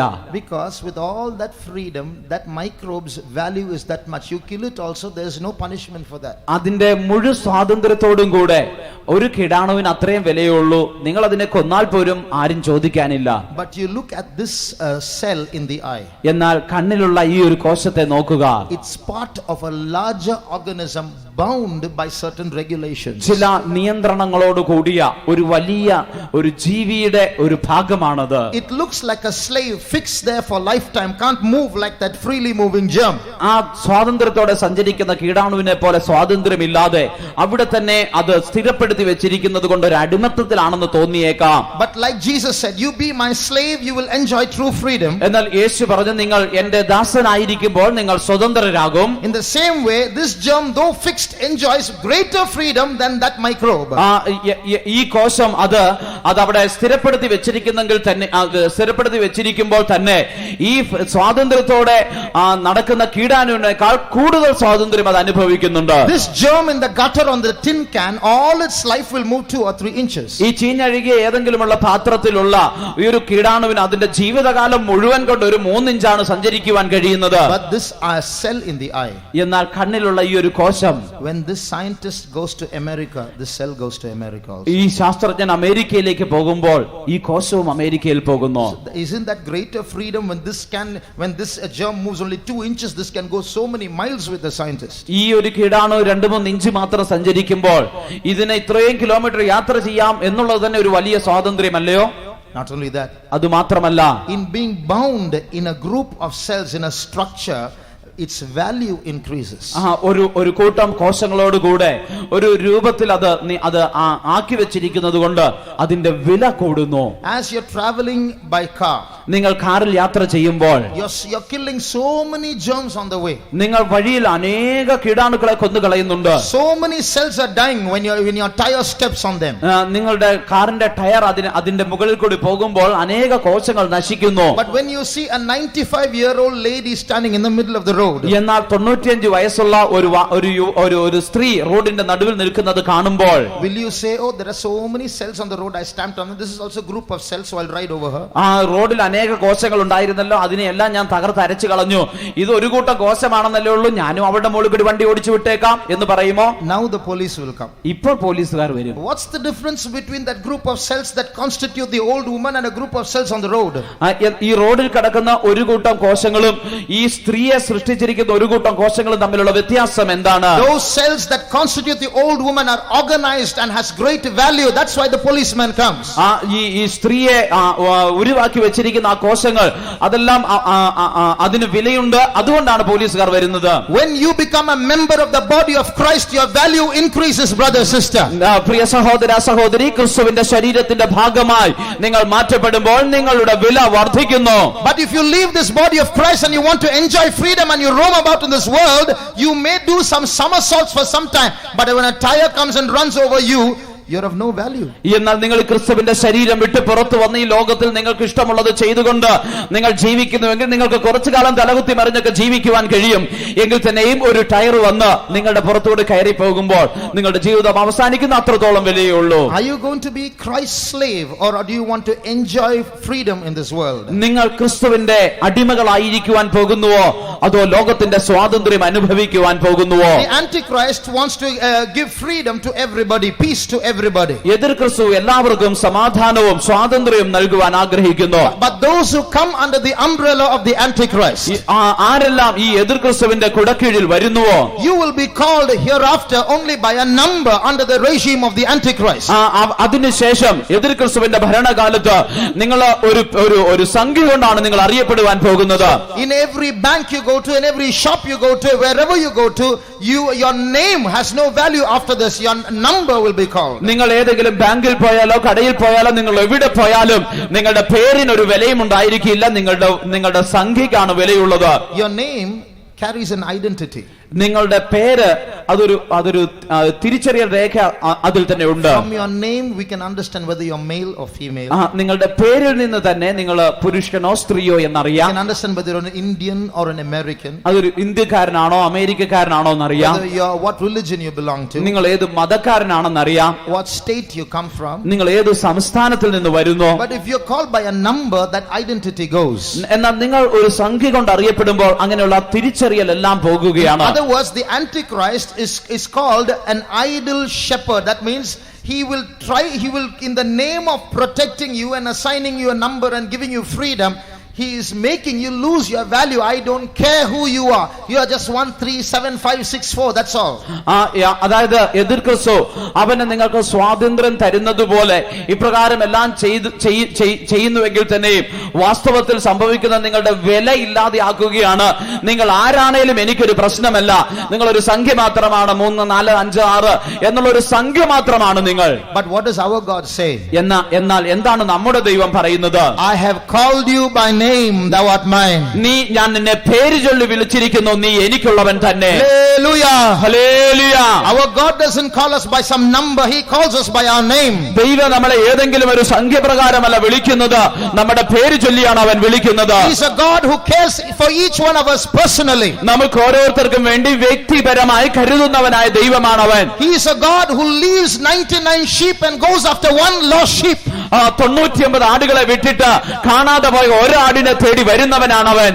One day there was a man who stood at the gate at the entrance of the office of a social service organization. ഒരു സാമൂഹിക പ്രതിബദ്ധതയുള്ള ഒരു സ്ഥാപനത്തിന്റെ മുമ്പാകെ, അതിന്റെ ഗേറ്റിന് മുമ്പാകെ ഒരു മനുഷ്യൻ ഒരു ദിവസം നിന്നു. And he said, I want to see the chief.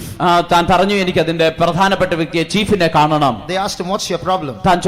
അവർ ചോദിച്ചു തന്റെ പ്രശ്നം എന്താണ്. He said, I am in need and you are a social service organization. I want to mention my problem and I need help from you. നിങ്ങളൊരു സാമൂഹിക സേവന പ്രസ്ഥാനമാണല്ലോ, ഞാനൊരു വ്യക്തിയാണ്, എനിക്ക് ചില പ്രശ്നങ്ങളുണ്ട്, എനിക്ക് അതിന് പരിഹാരം വേണം. So they told the chief. അവരതിന്റെ പ്രധാനപ്പെട്ട ആളോട്, ചീഫിനോട് പറഞ്ഞു. The chief sent back saying, sorry, we are a big organization and we are dealing with huge masses and crowds and huge populations. We do not have time for the individual. താൻ പറഞ്ഞു, ഞങ്ങൾ ഒരു വലിയ പ്രസ്ഥാനമാണ്, ഞങ്ങൾ വലിയ വലിയ ജനക്കൂട്ടങ്ങളുമായി വലിയ പ്രശ്നങ്ങളുമായിട്ട് ഇടപെടുന്നവരാണ്, ഒരു വ്യക്തിയുടെ പ്രശ്നത്തിന് വേണ്ടി സമയം ചെലവഴിക്കുവാൻ ഞങ്ങൾക്കില്ല. But Jesus is not like that. എന്നാൽ യേശു അങ്ങനെയല്ല. Though we are thousands of us, he has time for every individual person. നാം ആയിരക്കണക്കിന് പേരുണ്ടെങ്കിൽ പോലും ഓരോരുത്തർക്കും വേണ്ടി യേശുവിന് വ്യക്തിപരമായ സമയമുണ്ട്. Supposing I say, let us close our eyes and pray. ഞാൻ പറയുകയാണ്, നാം എല്ലാവരും കണ്ണുകൾ അടച്ച് പ്രാർത്ഥിക്കാം എന്ന് പറഞ്ഞാൽ, then we will be making 1000 prayers at one time. ഒരേ സമയം നമ്മൾ ആയിരക്കണക്കിന് പ്രാർത്ഥനകളായിരിക്കും നടത്തുന്നത്. You ask Jesus, Lord, can you tell me once again what I prayed? You may forget, he will tell you the exact words. നിങ്ങൾ യേശുവിനോട് പറയുകയാണ്, കർത്താവേ ഞാൻ എന്താണ് പ്രാർത്ഥിച്ചതെന്ന് നീ എന്നോട് പറയാമോ എന്ന് ചോദിച്ചാൽ ഒരുപക്ഷെ നിങ്ങൾ മറന്നുപോയിരിക്കും, പക്ഷേ നിങ്ങൾ പറഞ്ഞ അതേ വാക്കുകൾ യേശു നിങ്ങളോട് സംസാരിക്കും. So do you like to come under the umbrella of that Jesus Christ and enjoy true freedom, or do you like to come under the wings of the Antichrist and become a slave, lose your value and rot in hell forever? നിങ്ങൾ ആ യേശുക്രിസ്തുവിന്റെ കുടക്കീഴിൽ വന്ന് യഥാർത്ഥ സ്വാതന്ത്ര്യം അനുഭവിക്കുവാൻ ആഗ്രഹിക്കുന്നുവോ, അല്ലെങ്കിൽ എതിർ ക്രിസ്തുവിന്റെ കുടക്കീഴിൽ വന്ന് നിങ്ങളുടെ വില നഷ്ടപ്പെടുത്തി ഒന്നുമില്ലാത്തവരായി തീരുവാൻ നിങ്ങൾ ആഗ്രഹിക്കുന്നുവോ? The decision is yours. തീരുമാനം നിങ്ങളുടേതാണ്. Don't go after what the world calls freedom, to do what you like. നിങ്ങൾക്ക് ഇഷ്ടമുള്ളത് ചെയ്യുവാൻ ലോകം സ്വാതന്ത്ര്യം എന്ന് പറയുന്നതിന് പിന്നാലെ പോകരുത്. That's what the devil wants. അതാണ് പിശാചും ആഗ്രഹിക്കുന്നത്. In the 3 temptations of Jesus, യേശുവിന്റെ 3 പരീക്ഷകളിൽ the temptation was to make Jesus do something independently without the permission of the Father. യഥാർത്ഥത്തിൽ പരീക്ഷ എന്നുള്ളത് യേശു പിതാവിന്റെ ഹിതമില്ലാതെ താൻ സ്വാതന്ത്ര്യത്തോടെ ചില കാര്യങ്ങൾ തന്നെ കൊണ്ട് ചെയ്യിക്കുക എന്നുള്ളതായിരുന്നു. Satan comes and tells Jesus, you're the son of God, isn't it? You're very powerful, isn't it? Then you're hungry now, you just finished your fasting. Look at those stones. Just say, be bread, it'll be bread. Let's see if you can do it. പിശാച് വന്ന യേശുവിനോട് പറയുന്നത് ഇങ്ങനെയാണ്, നീ ദൈവപുത്രനാണല്ലോ, നിനക്ക് വളരെ ശക്തിയുണ്ടല്ലോ, ഇപ്പോൾ നിന്റെ ഉപവാസം കഴിഞ്ഞതല്ലേ ഉള്ളൂ, നിനക്ക് നന്നായി വിശക്കുന്നുണ്ടല്ലോ, ആ കല്ല് നോക്കിയിട്ട് അപ്പമായി തീരുക എന്നൊന്ന് കൽപ്പിച്ചാ പോരെ, അത് അപ്പമായി തീരും, നീ ഒന്ന് ചെയ്ത് നോക്കിയാട്ടെ. You're the son of God, let's see if you can do it. നീ ഒരു ദൈവപുത്രനല്ലേ, നിനക്കത് ചെയ്യുവാൻ പറ്റുമോ നോക്കി നോക്കിയാട്ടെ. Make that stones into bread and prove that you are the son of God. നീ ആ കല്ലിനെ അപ്പമാക്കി മാറ്റി നീ ദൈവപുത്രനാണെന്ന് തെളിയിച്ചാട്ടെ. He didn't make it into bread. താൻ അതിനെ അപ്പമാക്കി മാറ്റിയില്ല. But did Satan ever say, see, you never made it into bread, so you are not the son of God? Satan didn't say that. നീ അത് അപ്പമാക്കി മാറ്റാത്തത് കൊണ്ട് ദൈവപുത്രൻ അല്ല എന്ന് പിശാച് പറഞ്ഞില്ലല്ലോ. Why? എന്തുകൊണ്ട്? Jesus was not here to show his power. യേശു വന്നത് അവന്റെ ശക്തി കാണിക്കാനായിട്ടല്ല. He had a heavenly father. തനിക്കൊരു സ്വർഗീയ പിതാവുണ്ടായിരുന്നു. He was that father's son. താൻ ആ പിതാവിന്റെ മകനാണ്. Unless that father tells, okay, make that stone into bread, he will not make that stone into bread. ആ പിതാവ് ഈ കല്ലിനെ അപ്പമാക്കി മാറ്റുക എന്ന് പറയാതെ അവൻ ഒരിക്കലും അതിനെ അപ്പമാക്കി മാറ്റുകയില്ല. That father said, no, don't do it. So Jesus didn't do it. ആ പിതാവ് പറഞ്ഞു അത് ചെയ്യണ്ട, അതുകൊണ്ട് യേശു ചെയ്തില്ല. And by not doing it, he proved that he was the son, an obedient son of that father. അത് ചെയ്യാതിരുന്നത് കൊണ്ട് ആ പിതാവിന്റെ പുത്രനാണെന്ന്, ആ പിതാവിന്റെ അനുസരണമുള്ള പുത്രനാണെന്ന് താൻ തെളിയിച്ചു. That's how Jesus overcame that temptation. അങ്ങനെയാണ് യേശു ആ പരീക്ഷയെ ജയിച്ചത്. If we obey the saints, if we obey the leading of the Spirit of God, we are also called the sons of God. നാം വിശുദ്ധന്മാരെ അനുസരിച്ചാൽ, പരിശുദ്ധാത്മാവിന്റെ നടത്തിപ്പിനെ നാം അനുസരിക്കുമ്പോൾ നാം ദൈവത്തിന്റെ പുത്രന്മാർ എന്ന് വിളിക്കപ്പെടുന്നു. By making ourselves slaves to Christ, by obeying all that he says.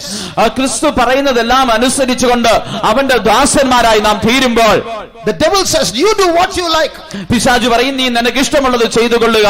We will say, not my will but thy will be done. പക്ഷെ നാം പറയും എന്റെ ഇഷ്ടമല്ല നിന്റെ ഇഷ്ടം, ദൈവത്തിന്റെ ഇഷ്ടം നിറവേറട്ടെ. They are the sons of God. അവരാണ് ദൈവപുത്രന്മാർ. And they are going to enjoy true liberty in the end. അവരാണ് അവസാനം യഥാർത്ഥ സ്വാതന്ത്ര്യം അനുഭവിക്കുവാൻ പോകുന്നത്. And that is called the liberty of the sons of God. അതാണ് ദൈവപുത്രന്മാരുടെ സ്വാതന്ത്ര്യം എന്ന് വിളിക്കപ്പെടുന്നത്. Our bodies will be transformed to inherit a free eternity.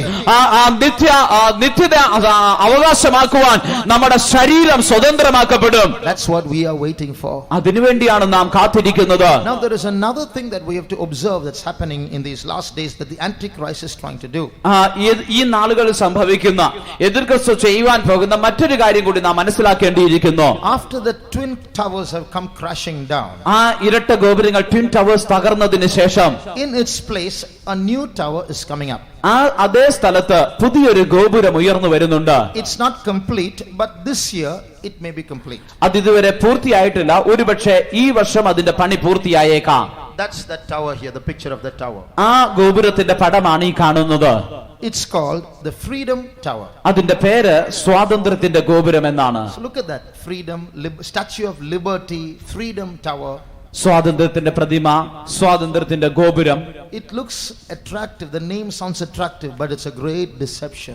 ആ പേര് വളരെ ആകർഷകമാണ്, പക്ഷെ അതിന് പുറകിൽ വലിയൊരു ചതിയുണ്ട്. It's not freedom for man, it's freedom for Satan. അത് മനുഷ്യനുള്ള സ്വാതന്ത്ര്യമല്ല, സാത്താനുള്ള സ്വാതന്ത്ര്യമാണ്. Now if you look at the shape of this building, ഈ കെട്ടിടത്തിന്റെ ഷേപ്പ് നിങ്ങൾ നോക്കിയാൽ it is a kind of a strange shape. അതൊരു പ്രത്യേക വിധത്തിലുള്ള രൂപമാണ്. This shape is called a square antiprism. ഇതിന്റെ ഈ ഷേപ്പിന്റെ പേര് സ്ക്വയർ ആന്റിപ്രിസം എന്നാണ്. What students know what a prism is. ഒരു പ്രിസം എന്ന് പറഞ്ഞാൽ എന്താണെന്ന് കുട്ടികൾക്കൊക്കെ അറിയാം. You would have seen a prism in the lab. ഒരുപക്ഷെ ലാബുകളിൽ നിങ്ങൾ prism കണ്ടിട്ടുണ്ടായിരിക്കാം. What does a prism do? എന്താണ് ഒരു പ്രിസം ചെയ്യുന്നത്? When light passes through the prism, പ്രകാശം ഇതിലൂടെ കടന്നു പോകുമ്പോൾ it disperses that light. It shows the many colors in that light. അത് ആ പ്രകാശം ചിതറിക്കപ്പെട്ടിട്ട് പല കളറുകളായി അത് പുറത്തു വരുന്നു.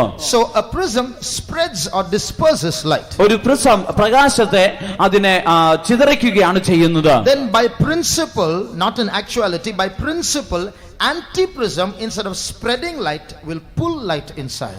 എന്നാ തത്വപ്രകാരം നോക്കിയാൽ, യാഥാർത്ഥ്യത്തിലല്ല, തത്വപ്രകാരം മാത്രം നോക്കുമ്പോൾ ഈ ആന്റിപ്രിസം എന്ന് പറയുന്ന ആ വസ്തു അത് പ്രകാശത്തെ ചേർക്കുകയാണ് ചെയ്യേണ്ടത്. So what do we see now? നാം എന്താണ് കാണുന്നത്? In the place of these twin towers, ഈ ഇരട്ട ഗോപുരങ്ങളുടെ സ്ഥലത്ത് one tall freedom tower is rising up. ഒരു ഉയരമുള്ള സ്വാതന്ത്ര്യത്തിന്റെ ഗോപുരം ഉയരുന്നു. And it is a symbolic of pulling light inside. അത് പ്രകാശത്തെ ഉള്ളിലേക്ക് വലിച്ചടക്കുന്നത് അടുക്കുന്നതിന്റെ ഒരു അടയാളമായി കാണപ്പെടുന്നു. And behind it is the light bearer. അതിന് പുറകിലാണ് പ്രകാശം വഹിക്കുന്നവൻ. So what is the philosophy between this? അതിന്റെ പുറകിലുള്ള തത്വം എന്താണ്? Behind this, it is, what's going to happen is the light in this world is going to be pulled out and given back to the light bearer. അതിന്റെ പുറകിലുള്ള തത്വം ഇപ്രകാരമാണ്: ഈ ലോകത്തിലുള്ള പ്രകാശം മുഴുവൻ അതിലേക്ക് വലിച്ചെടുത്തിട്ട് പുറകിലുള്ള പ്രകാശം വഹിക്കുന്നവന് നൽകുന്നു. In other words, plans are being made to pull out, to suck out all the light that is in this world and give it to the light bearer, Satan or Lucifer. അതായത് ഈ ലോകത്തിലുള്ള മുഴുവൻ പ്രകാശവും വലിച്ചെടുത്തിട്ട് പുറകിലുള്ള പ്രകാശം വഹിക്കുന്നവനായ Lucifer അത് നൽകുവാനുള്ള പദ്ധതികളൊക്കെയും തയ്യാറാക്കിക്കൊണ്ടിരിക്കുന്നു. That's why the Bible says, we know that Satan is engulfed in darkness. അതുകൊണ്ടാണ് നമുക്കറിയാം സാത്താൻ ഇരുട്ടിൽ താൻ മുഴുകിയിരിക്കുന്നു, അല്ല ഇരുളിൽ മറഞ്ഞിരിക്കുന്നു. He's called the prince of darkness. താൻ ഇരുട്ടിന്റെ അന്ധകാരത്തിന്റെ പ്രഭു എന്നാണ് വിളിക്കപ്പെടുന്നത്. When he comes down, the Bible says darkness shall cover the earth and gross darkness will cover the people. വേദപുസ്തകം പറയുന്നത് താൻ വരുമ്പോൾ അന്ധകാരം ഭൂമിയെ കൂരിരുട്ട് ജാതികളെ മൂടുന്നു എന്നാണ്. But what he claims is, I am the light of the world. എന്നാൽ താൻ പറയുന്നത് ഞാൻ ലോകത്തിന്റെ പ്രകാശമാകുന്നു എന്ന്. I am the light bearer. ഞാനാണ് പ്രകാശം വഹിക്കുന്നവൻ. So you come unto me, I will give you light. നിങ്ങൾ എന്റെ അടുക്കൽ വരുവിൻ, ഞാൻ നിങ്ങൾക്ക് പ്രകാശം തരാം. But what he will do is, he will come and pull out all the light in this world. എന്നാൽ താൻ ചെയ്യുന്നതോ താൻ വന്ന് ലോകത്തിലുള്ള വെളിച്ചം മുഴുവൻ അവൻ വലിച്ചെടുക്കുകയാണ്. What light is there in this world? എന്താണ് ഈ ലോകത്തിലുള്ള വെളിച്ചം? You are the light of the world. നിങ്ങളാണ് ലോകത്തിന്റെ വെളിച്ചം. There's no other light in this world. ഈ ലോകത്തിൽ മറ്റൊരു വെളിച്ചവുമില്ല. The only spiritual light in this world is the light that Jesus has put in your heart and my heart. ഈ ലോകത്തിലുള്ള ഏക വെളിച്ചം എന്ന് പറയുന്നത് യേശു നിങ്ങളുടെയും എന്റെയും ഹൃദയത്തിൽ തന്നിരിക്കുന്ന വെളിച്ചമാണ്. And what is the plan of Satan? എന്താണ് പിശാചിന്റെ സാത്താന്റെ ഉദ്ദേശം? To pull out that light. ആ ലൈറ്റിനെ വലിച്ചെടുക്കുക. There was a converted Satanist. സാത്താനെ ആരാധിച്ചിരുന്ന ഒരു വ്യക്തി മനസാന്തരപ്പെടുകയുണ്ടായി. When he was saved, he gave in his testimony. താൻ രക്ഷിക്കപ്പെട്ടപ്പോൾ തന്റെ സാക്ഷ്യം താൻ ഇപ്രകാരം പറഞ്ഞു. He said, when I was in the world, when we were Satanists, we could recognize Christians very easily. ഞങ്ങൾ സാത്താനെ ആരാധിച്ചുകൊണ്ട് ഈ ലോകത്തിൽ ജീവിച്ചിരുന്ന സമയത്ത് ഒരു ക്രിസ്ത്യാനിയെ ഞങ്ങൾക്ക് വളരെ പെട്ടെന്ന് തിരിച്ചറിയാമായിരുന്നു. He doesn't have to carry a Bible. താൻ ഒരു വേദപുസ്തകം ചുമക്കണമെന്നില്ല. He doesn't have to be dressed in white. താൻ വെള്ളവസ്ത്രം ധരിക്കണമെന്നില്ല. But when he walks on the road, we know he's a Christian. എന്നാൽ ഒരു വ്യക്തി റോഡിൽ നടക്കുമ്പോൾ അവൻ ഒരു ക്രിസ്ത്യാനിയാണോ എന്ന് ഞങ്ങൾക്ക് അറിയാമായിരുന്നു. How? എങ്ങനെ? We can see into his heart and we can see a light burning like the bright shining of a candle. തന്റെ ഹൃദയത്തിലേക്ക് ഞങ്ങൾക്ക് നോക്കുവാൻ കഴിയും. അവിടെ നോക്കുമ്പോൾ ഒരു മെഴുകുതിരി കത്തുന്നത് പോലെ ഒരു പ്രകാശം, അവിടെ ഒരു ലൈറ്റ് കത്തിക്കൊണ്ടിരിക്കുന്ന ഞങ്ങൾക്ക് കാണാം. So Satan knows the light that is shining in your hearts. You can't see it, but he can. നിങ്ങൾക്കൊരു പക്ഷേ നിങ്ങളുടെ ഹൃദയത്തിൽ കത്തിക്കൊണ്ടിരിക്കുന്ന എരിഞ്ഞുകൊണ്ടിരിക്കുന്ന പ്രകാശം കാണുവാൻ കഴിയുന്നില്ലായിരിക്കാം, പക്ഷേ ശത്രുവിന് പിശാചിന് അത് കാണുവാൻ കഴിയുന്നുണ്ട്. One day I was going to a house where a death had taken place. ഒരു മരണം നടന്ന ഒരു ഭവനത്തിലേക്ക് ഞാൻ ഒരു ദിവസം കടന്നു പോകുകയായിരുന്നു.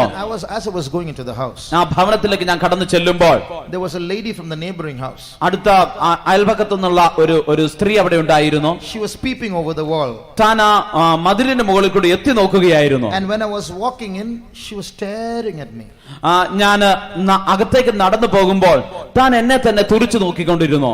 And when I was coming out, again she was there staring at me. ഞാൻ പുറത്തു വരുമ്പോഴും അവള് എന്നെ തുറിച്ചു നോക്കിക്കൊണ്ടിരുന്നു. Then the next day some believers came and asked me. അടുത്ത ദിവസം ചില വിശ്വാസികൾ എന്റെ അടുക്കൽ വന്ന് ചോദിച്ചു, Did you notice a woman standing over the wall and staring at you? ഒരു സ്ത്രീ ആ മതിലിനപ്പുറത്ത് നിന്ന് എത്തി നോക്കിക്കൊണ്ടിരിക്കുന്നത് നിങ്ങൾ ശ്രദ്ധിച്ചുവോ? I said yes. ഞാൻ പറഞ്ഞു അതെ. You know why she was staring at you? താൻ എന്തുകൊണ്ടാണ് തുറിച്ചു നോക്കിയെന്ന് അറിയാമോ? You came in her dream last night.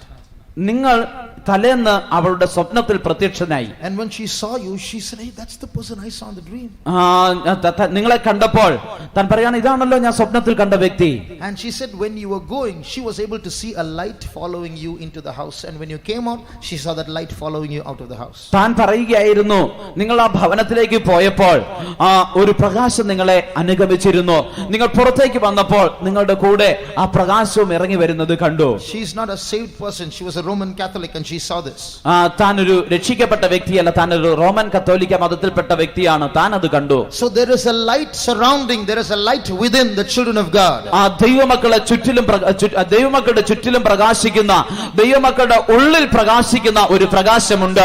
Satan is making plans to grab that light out of you. നിങ്ങളിൽ നിന്ന് ആ പ്രകാശം വലിച്ചെടുത്ത് കളയേണ്ടതിന് പിശാച് പദ്ധതികൾ ഒരുക്കുന്നു. If you turn to John chapter 1 and verse 5. യോഹന്നാന്റെ സുവിശേഷം 1-ാം അധ്യായത്തിന്റെ 5-ാം വാക്യത്തിലേക്ക് വരുമ്പോൾ, വെളിച്ചം ഇരുളിൽ പ്രകാശിക്കുന്നു, ഇരുളോ അതിനെ പിടിച്ചടക്കിയില്ല. And the light shineth in darkness, and the darkness comprehended it not. This darkness is not the darkness that you see when you switch off the light. നിങ്ങൾ ലൈറ്റ് കെടുത്തുമ്പോൾ കാണുന്ന ഇരുട്ടിനെ കുറിച്ചല്ല ഇവിടെ പറയുന്നത്. It is a power. അതൊരു ശക്തിയാണ്. That's why this verse says this darkness could not hold and bring under control that light, as you see read in Malayalam. അതുകൊണ്ടാണ് നാം മലയാളത്തിൽ കണ്ടതുപോലെ ഇരുളോ അതിനെ പിടിച്ചടക്കിയില്ല എന്ന് വായിക്കുന്നത്. In the real world, darkness has no power over light. You switch on the light, darkness will flee. ഈ യഥാർത്ഥ ലോകത്തില് ഇരുട്ടിന് പ്രകാശത്തിന്റെ മേൽ യാതൊരു അധികാരവുമില്ല. നിങ്ങൾ ലൈറ്റ് ഓൺ ചെയ്താൽ ഉടനെ ഇരുട്ട് അവിടെ നിന്ന് പുറത്താകുന്നു. But in the spiritual world, this darkness has a power and it will try to grab the light. എന്നാൽ ആത്മീയ ലോകത്തിൽ ഈ ഇരുട്ടിനൊരു ശക്തിയുണ്ട്, അത് വെളിച്ചത്തെ പിടിച്ചടക്കുവാൻ ശ്രമിക്കുന്നു. But it could not hold that light that was shining in Jesus. എന്നാൽ യേശുവിൽ പ്രകാശിച്ചുകൊണ്ടിരുന്ന വെളിച്ചത്തെ പിടിച്ചടക്കുവാൻ അതിന് കഴിഞ്ഞില്ല. And that light that was shining in Jesus is shining in our hearts today. അന്ന് യേശുവിൽ പ്രകാശിച്ചുകൊണ്ടിരുന്ന ആ വെളിച്ചമാണ് ഇന്ന് നമ്മുടെ ഹൃദയങ്ങളിൽ പ്രകാശിക്കുന്നത്. But Satan is making plans to pull out that light and to put darkness in our hearts as well. എന്നാൽ ആ വെളിച്ചത്തെയും പിടിച്ചടക്കിക്കൊണ്ട് നമ്മുടെ ഹൃദയത്തിൽ ഇരുട്ട് കൊണ്ടുവരുവാൻ പിശാച് ശ്രമിക്കുന്നു. If you turn to 2 Corinthians chapter 4 and read verse 4. 2 കൊരിന്ത്യർ 4-ാം അധ്യായത്തിന്റെ 4-ാം വാക്യം വായിക്കുമ്പോൾ, ദൈവപ്രതിമയായ ക്രിസ്തുവിന്റെ തേജസ്സുള്ള സുവിശേഷത്തിന്റെ പ്രകാശനം ശോഭിക്കാതിരിപ്പാൻ ഈ ലോകത്തിന്റെ ദൈവം അവിശ്വാസികളുടെ മനസ്സ് കുരുടാക്കി. In whom the God of this world hath blinded the minds of them which believe not, lest the light of the glorious gospel of Christ, who is the image of God, should shine unto them. So in one sense, what is this light? ഒരു അർത്ഥത്തിൽ ഈ വെളിച്ചം എന്താണ്? It's an enlightenment in the mind. അത് മനസ്സിലുള്ള പ്രകാശനമാണ്. So Satan will try to blind our minds and thus put out the light that came into us from the gospel. നമ്മുടെ മനസ്സിന്റെ പ്രകാശനം കെടുത്തുകൊണ്ട് നമ്മുടെ ഉള്ളിലേക്ക് സുവിശേഷ നിമിത്തം വന്ന പ്രകാശം ഇല്ലാതെയാക്കുവാൻ സാത്താൻ ശ്രമിക്കുന്നു.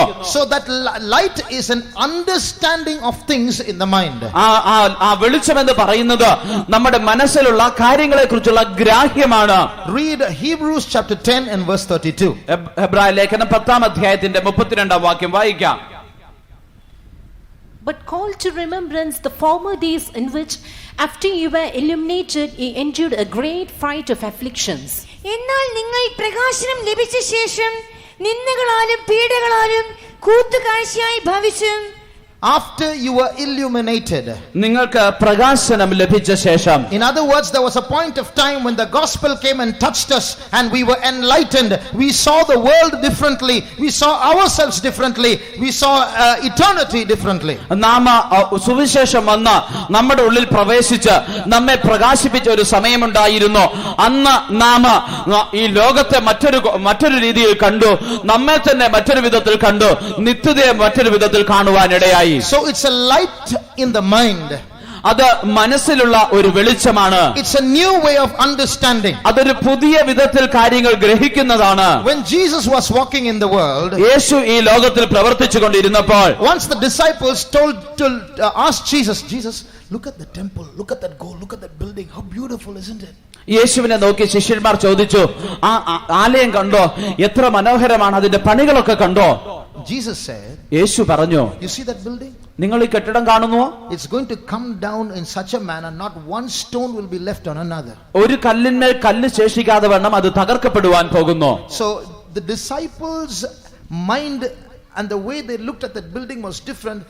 Jesus' mind in looking at that building was different. His mind had light in it. Jesus' mind.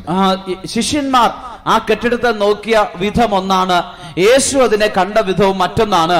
കാരണം യേശുവിന്റെ ഉള്ളിൽ തന്റെ മനസ്സിൽ പ്രകാശമുണ്ടായിരുന്നു. Later on this light came into the lives of the disciples also. എന്നാൽ പിന്നീട് ഈ വെളിച്ചം ശിഷ്യന്മാരുടെ ജീവിതത്തിലേക്ക് വന്നു. Many years ago, അനേക വർഷങ്ങൾക്ക് മുമ്പ് one servant of God left our ministry. ഒരു ശുശ്രൂഷകൻ നമ്മുടെ ഈ ശുശ്രൂഷ വിട്ടുപോയി. You know why? എന്തുകൊണ്ടെന്നറിയുമോ? Suddenly he got an idea. പെട്ടെന്ന് തനിക്ക് ഒരു ബുദ്ധി ഉദിച്ചു. I want world fame. എനിക്ക് ലോകത്തിൽ നല്ല പേരുണ്ടാക്കണം. And he became a film director. താൻ ഒരു cinema സംവിധായകനായി. And he directed 2 films. താൻ 2 സിനിമ സംവിധാനം ചെയ്തു. He became very popular. ലോകത്തിൽ വളരെ പ്രശസ്തനായി. Within a short time he became sick and died. അല്പനാളുകൾക്കുള്ളിൽ രോഗിയായി മരണമടഞ്ഞു. See what happened to his mind. തന്റെ മനസ്സിന് എന്ത് സംഭവിച്ചു എന്ന് നോക്കുക. One point of time his mind was, I don't want this world, I don't want anything, I want Jesus. He left everything, his family, his parents, his house, a married life, and came into the ministry. ഒരു കാലത്ത് എനിക്ക് ഈ ലോകം വേണ്ട, ഈ ലോകത്തിലുള്ള ഒന്നും വേണ്ട, എനിക്ക് യേശു മാത്രം മതി എന്ന് പറഞ്ഞുകൊണ്ട് തന്റെ കുടുംബത്തെയും തന്റെ മാതാപിതാക്കളെയും തനിക്കുള്ള എല്ലാറ്റിനെയും വിട്ട് താൻ ഈ ശുശ്രൂഷയ്ക്ക് വന്നു. Suddenly at some point of time that light goes off, darkness comes in. He wants to go back into the world, he wants to become popular there. പെട്ടെന്ന് ഏതോ ഒരു സമയത്ത് ആ വെളിച്ചം അണഞ്ഞുപോയി, ഇരുട്ട് തന്റെ ജീവിതത്തിലേക്ക് വന്നു, ലോകത്തിലേക്ക് പോയി പ്രശസ്തനാകുവാൻ ആഗ്രഹിക്കുകയാണ്. So now what happens is he followed that darkness, it led him out, and finally he doesn't get anything. He seems to get some light there, and in no time it's all gone. താന് ഇരുട്ടിനെ അനുഗമിച്ചു, തനിക്ക് പ്രശസ്തനാകുവാൻ താൻ എന്തൊക്കെയോ ആഗ്രഹിച്ചു പുറത്തുപോയി, പക്ഷെ അവസാനം തനിക്ക് ഒന്നുമില്ലായ്മയിലേക്ക് താൻ വരികയാണ്. Now where is he? ഇപ്പോൾ താൻ എവിടെയാണ്? Don't allow that darkness to come into your mind. നിങ്ങളുടെ മനസ്സിലേക്ക് ആ ഇരുൾ വരുവാൻ നിങ്ങൾ അനുവദിക്കരുതേ. You know, there are evil powers called poltergeists, which magicians use to deceive people.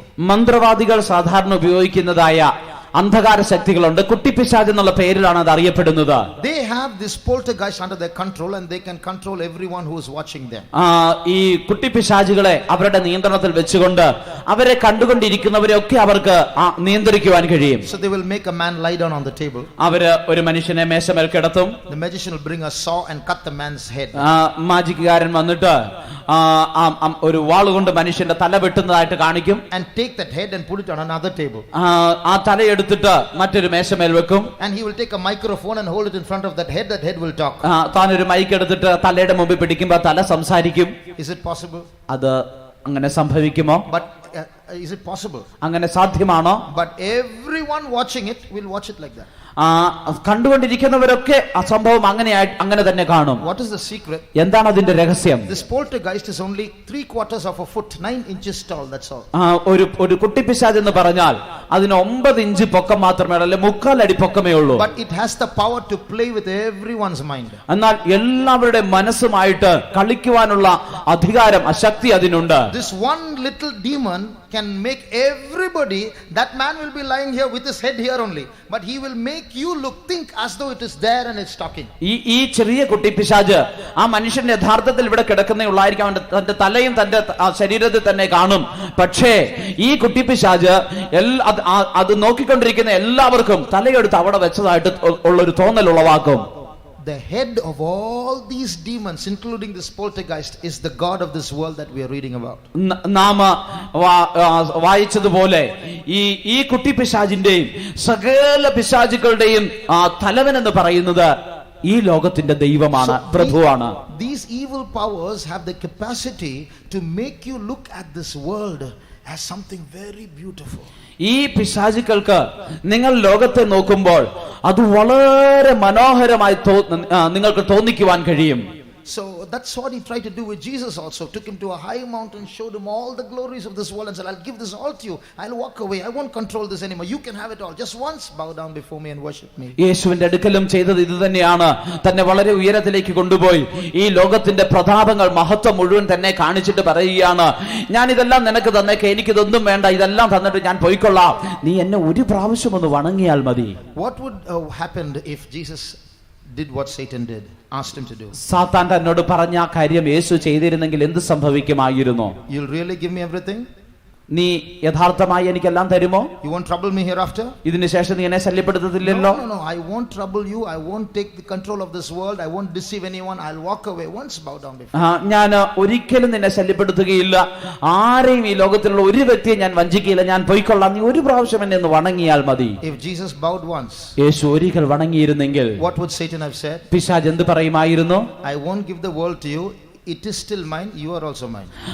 താൻ പറയും, ഞാൻ ലോകം നിനക്ക് തരില്ല, അത് എനിക്കുള്ളതാണ്, ഇപ്പോൾ നീയും എന്റേതാണ്. But Jesus knew the subtlety of Satan and said, "Get thee behind me, Satan."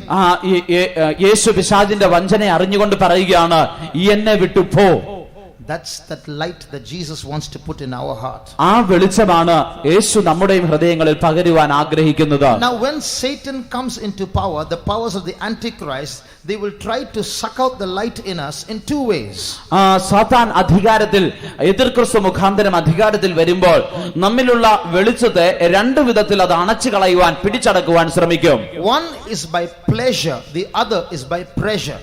ഒന്ന് അത് ലോകത്തിന്റെ ഇമ്പങ്ങൾ വഴിയാണ്, മറ്റൊന്ന് സമ്മർദ്ദം ചെലുത്തിക്കൊണ്ടാണ്. So he will first try to attract you and pull you to himself and thus put out your light.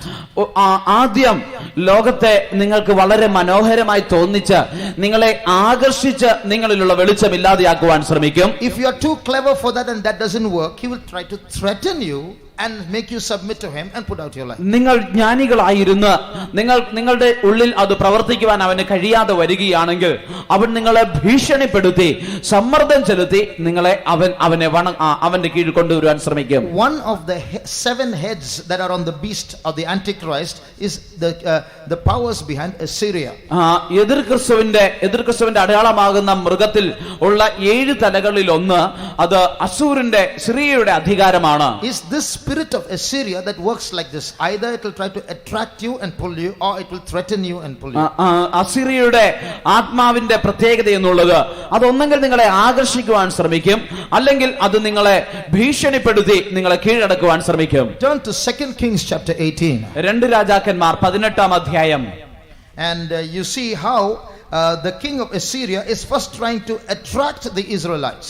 അവിടെ നമുക്ക് വായിക്കുമ്പോൾ അസിറിയയുടെ രാജാവ് എങ്ങനെയാണ് ഇസ്രായേലിനെ ആദ്യം ആകർഷിക്കുവാൻ ശ്രമിക്കുന്നത് എന്ന് നമുക്ക് കാണുവാൻ കഴിയുന്നുണ്ട്. In verses 31 and 32, what does he say? 31 32 വാക്യങ്ങളിൽ താൻ എന്താണ് പറയുന്നത്?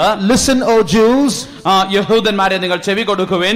Don't listen to your king Hezekiah. നിങ്ങളുടെ രാജാവായ ഹിസ്കിയാവിന് നിങ്ങൾ ചെവി കൊടുക്കരുത്.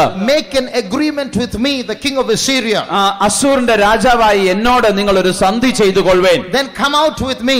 എന്നോട് കൂടെ പുറത്തു വരുവേൻ. And you can eat under your own vine, under your own fig tree. You can drink from your own cistern. In other words, you don't have to be a slave to your king. You can enjoy freedom. നിങ്ങൾ എന്റെ അടുക്കൽ വന്നാൽ താന്താന്റെ മുന്തിരിവള്ളിയുടെയും അത്തിവൃക്ഷത്തിന്റെ ഫലം തിന്നുകയും താന്താന്റെ കിണറ്റിലെ വെള്ളം കുടിക്കുകയും ചെയ്യാം. അതായത് മറ്റൊരു വാക്കിൽ പറഞ്ഞാൽ, എന്റെ അടുക്കൽ നിങ്ങൾ വരികയാണെങ്കിൽ നിങ്ങൾക്ക് പിന്നീട് നിങ്ങളുടെ രാജാവിന് അടിമയായിരിക്കേണ്ട ആവശ്യമില്ല, നിങ്ങൾക്ക് സ്വാതന്ത്ര്യം കിട്ടും. Not only that, I will give you a land like your own land. The next verse says. അടുത്ത വാക്യം പറയുന്നത് അത് മാത്രമല്ല, ഞാൻ നിങ്ങൾക്ക് നിങ്ങളുടെ ദേശം പോലെ ഒരു മനോഹര ദേശം തരാം. I will give you so much of entertainment and fun and enjoyment in this world. You can enjoy heaven on earth. നിങ്ങൾ ഈ ലോകത്തിൽ നിങ്ങൾക്ക് വളരെ സന്തോഷങ്ങളും ഇമ്പങ്ങളും ആനന്ദങ്ങളും ഞാൻ പ്രദാനം ചെയ്യാം. നിങ്ങൾക്ക് വാസ്തവത്തിൽ ഈ ഭൂമിയിലായിരിക്കുമ്പോൾ തന്നെ സ്വർഗം ഇവിടെ അനുഭവിക്കാം. A land of corn and wine, a land of bread and vineyards, a land of olive and honey. You can live, you don't have to die. അപ്പവും തേനും ധാന്യവും വീഞ്ഞും മുന്തിരിത്തോട്ടവും ഒലിവെണ്ണയും ഒക്കെയുള്ള ഒരു ദേശം, നിങ്ങൾ മരിക്കേണ്ടി വരികയില്ല, നിങ്ങൾക്ക് ജീവിക്കാം. But if you don't accept the freedom that I offer, ഞാൻ നിങ്ങൾക്ക് വാഗ്ദാനം ചെയ്യുന്ന സ്വാതന്ത്ര്യം നിങ്ങൾ സ്വീകരിക്കുന്നില്ല എങ്കിൽ, then you're going to be in difficulty. നിങ്ങൾ കഷ്ടത്തിലാകാൻ പോകുന്നു. Read verse 23 and 24.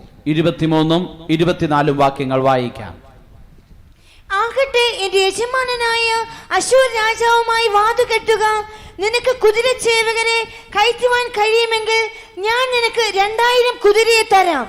നീ പിന്നെ എങ്ങനെ എന്റെ യജമാനന്റെ എളിയ ദാസന്മാരിൽ ഒരു പടനായകനെ എങ്കിലും മടക്കും?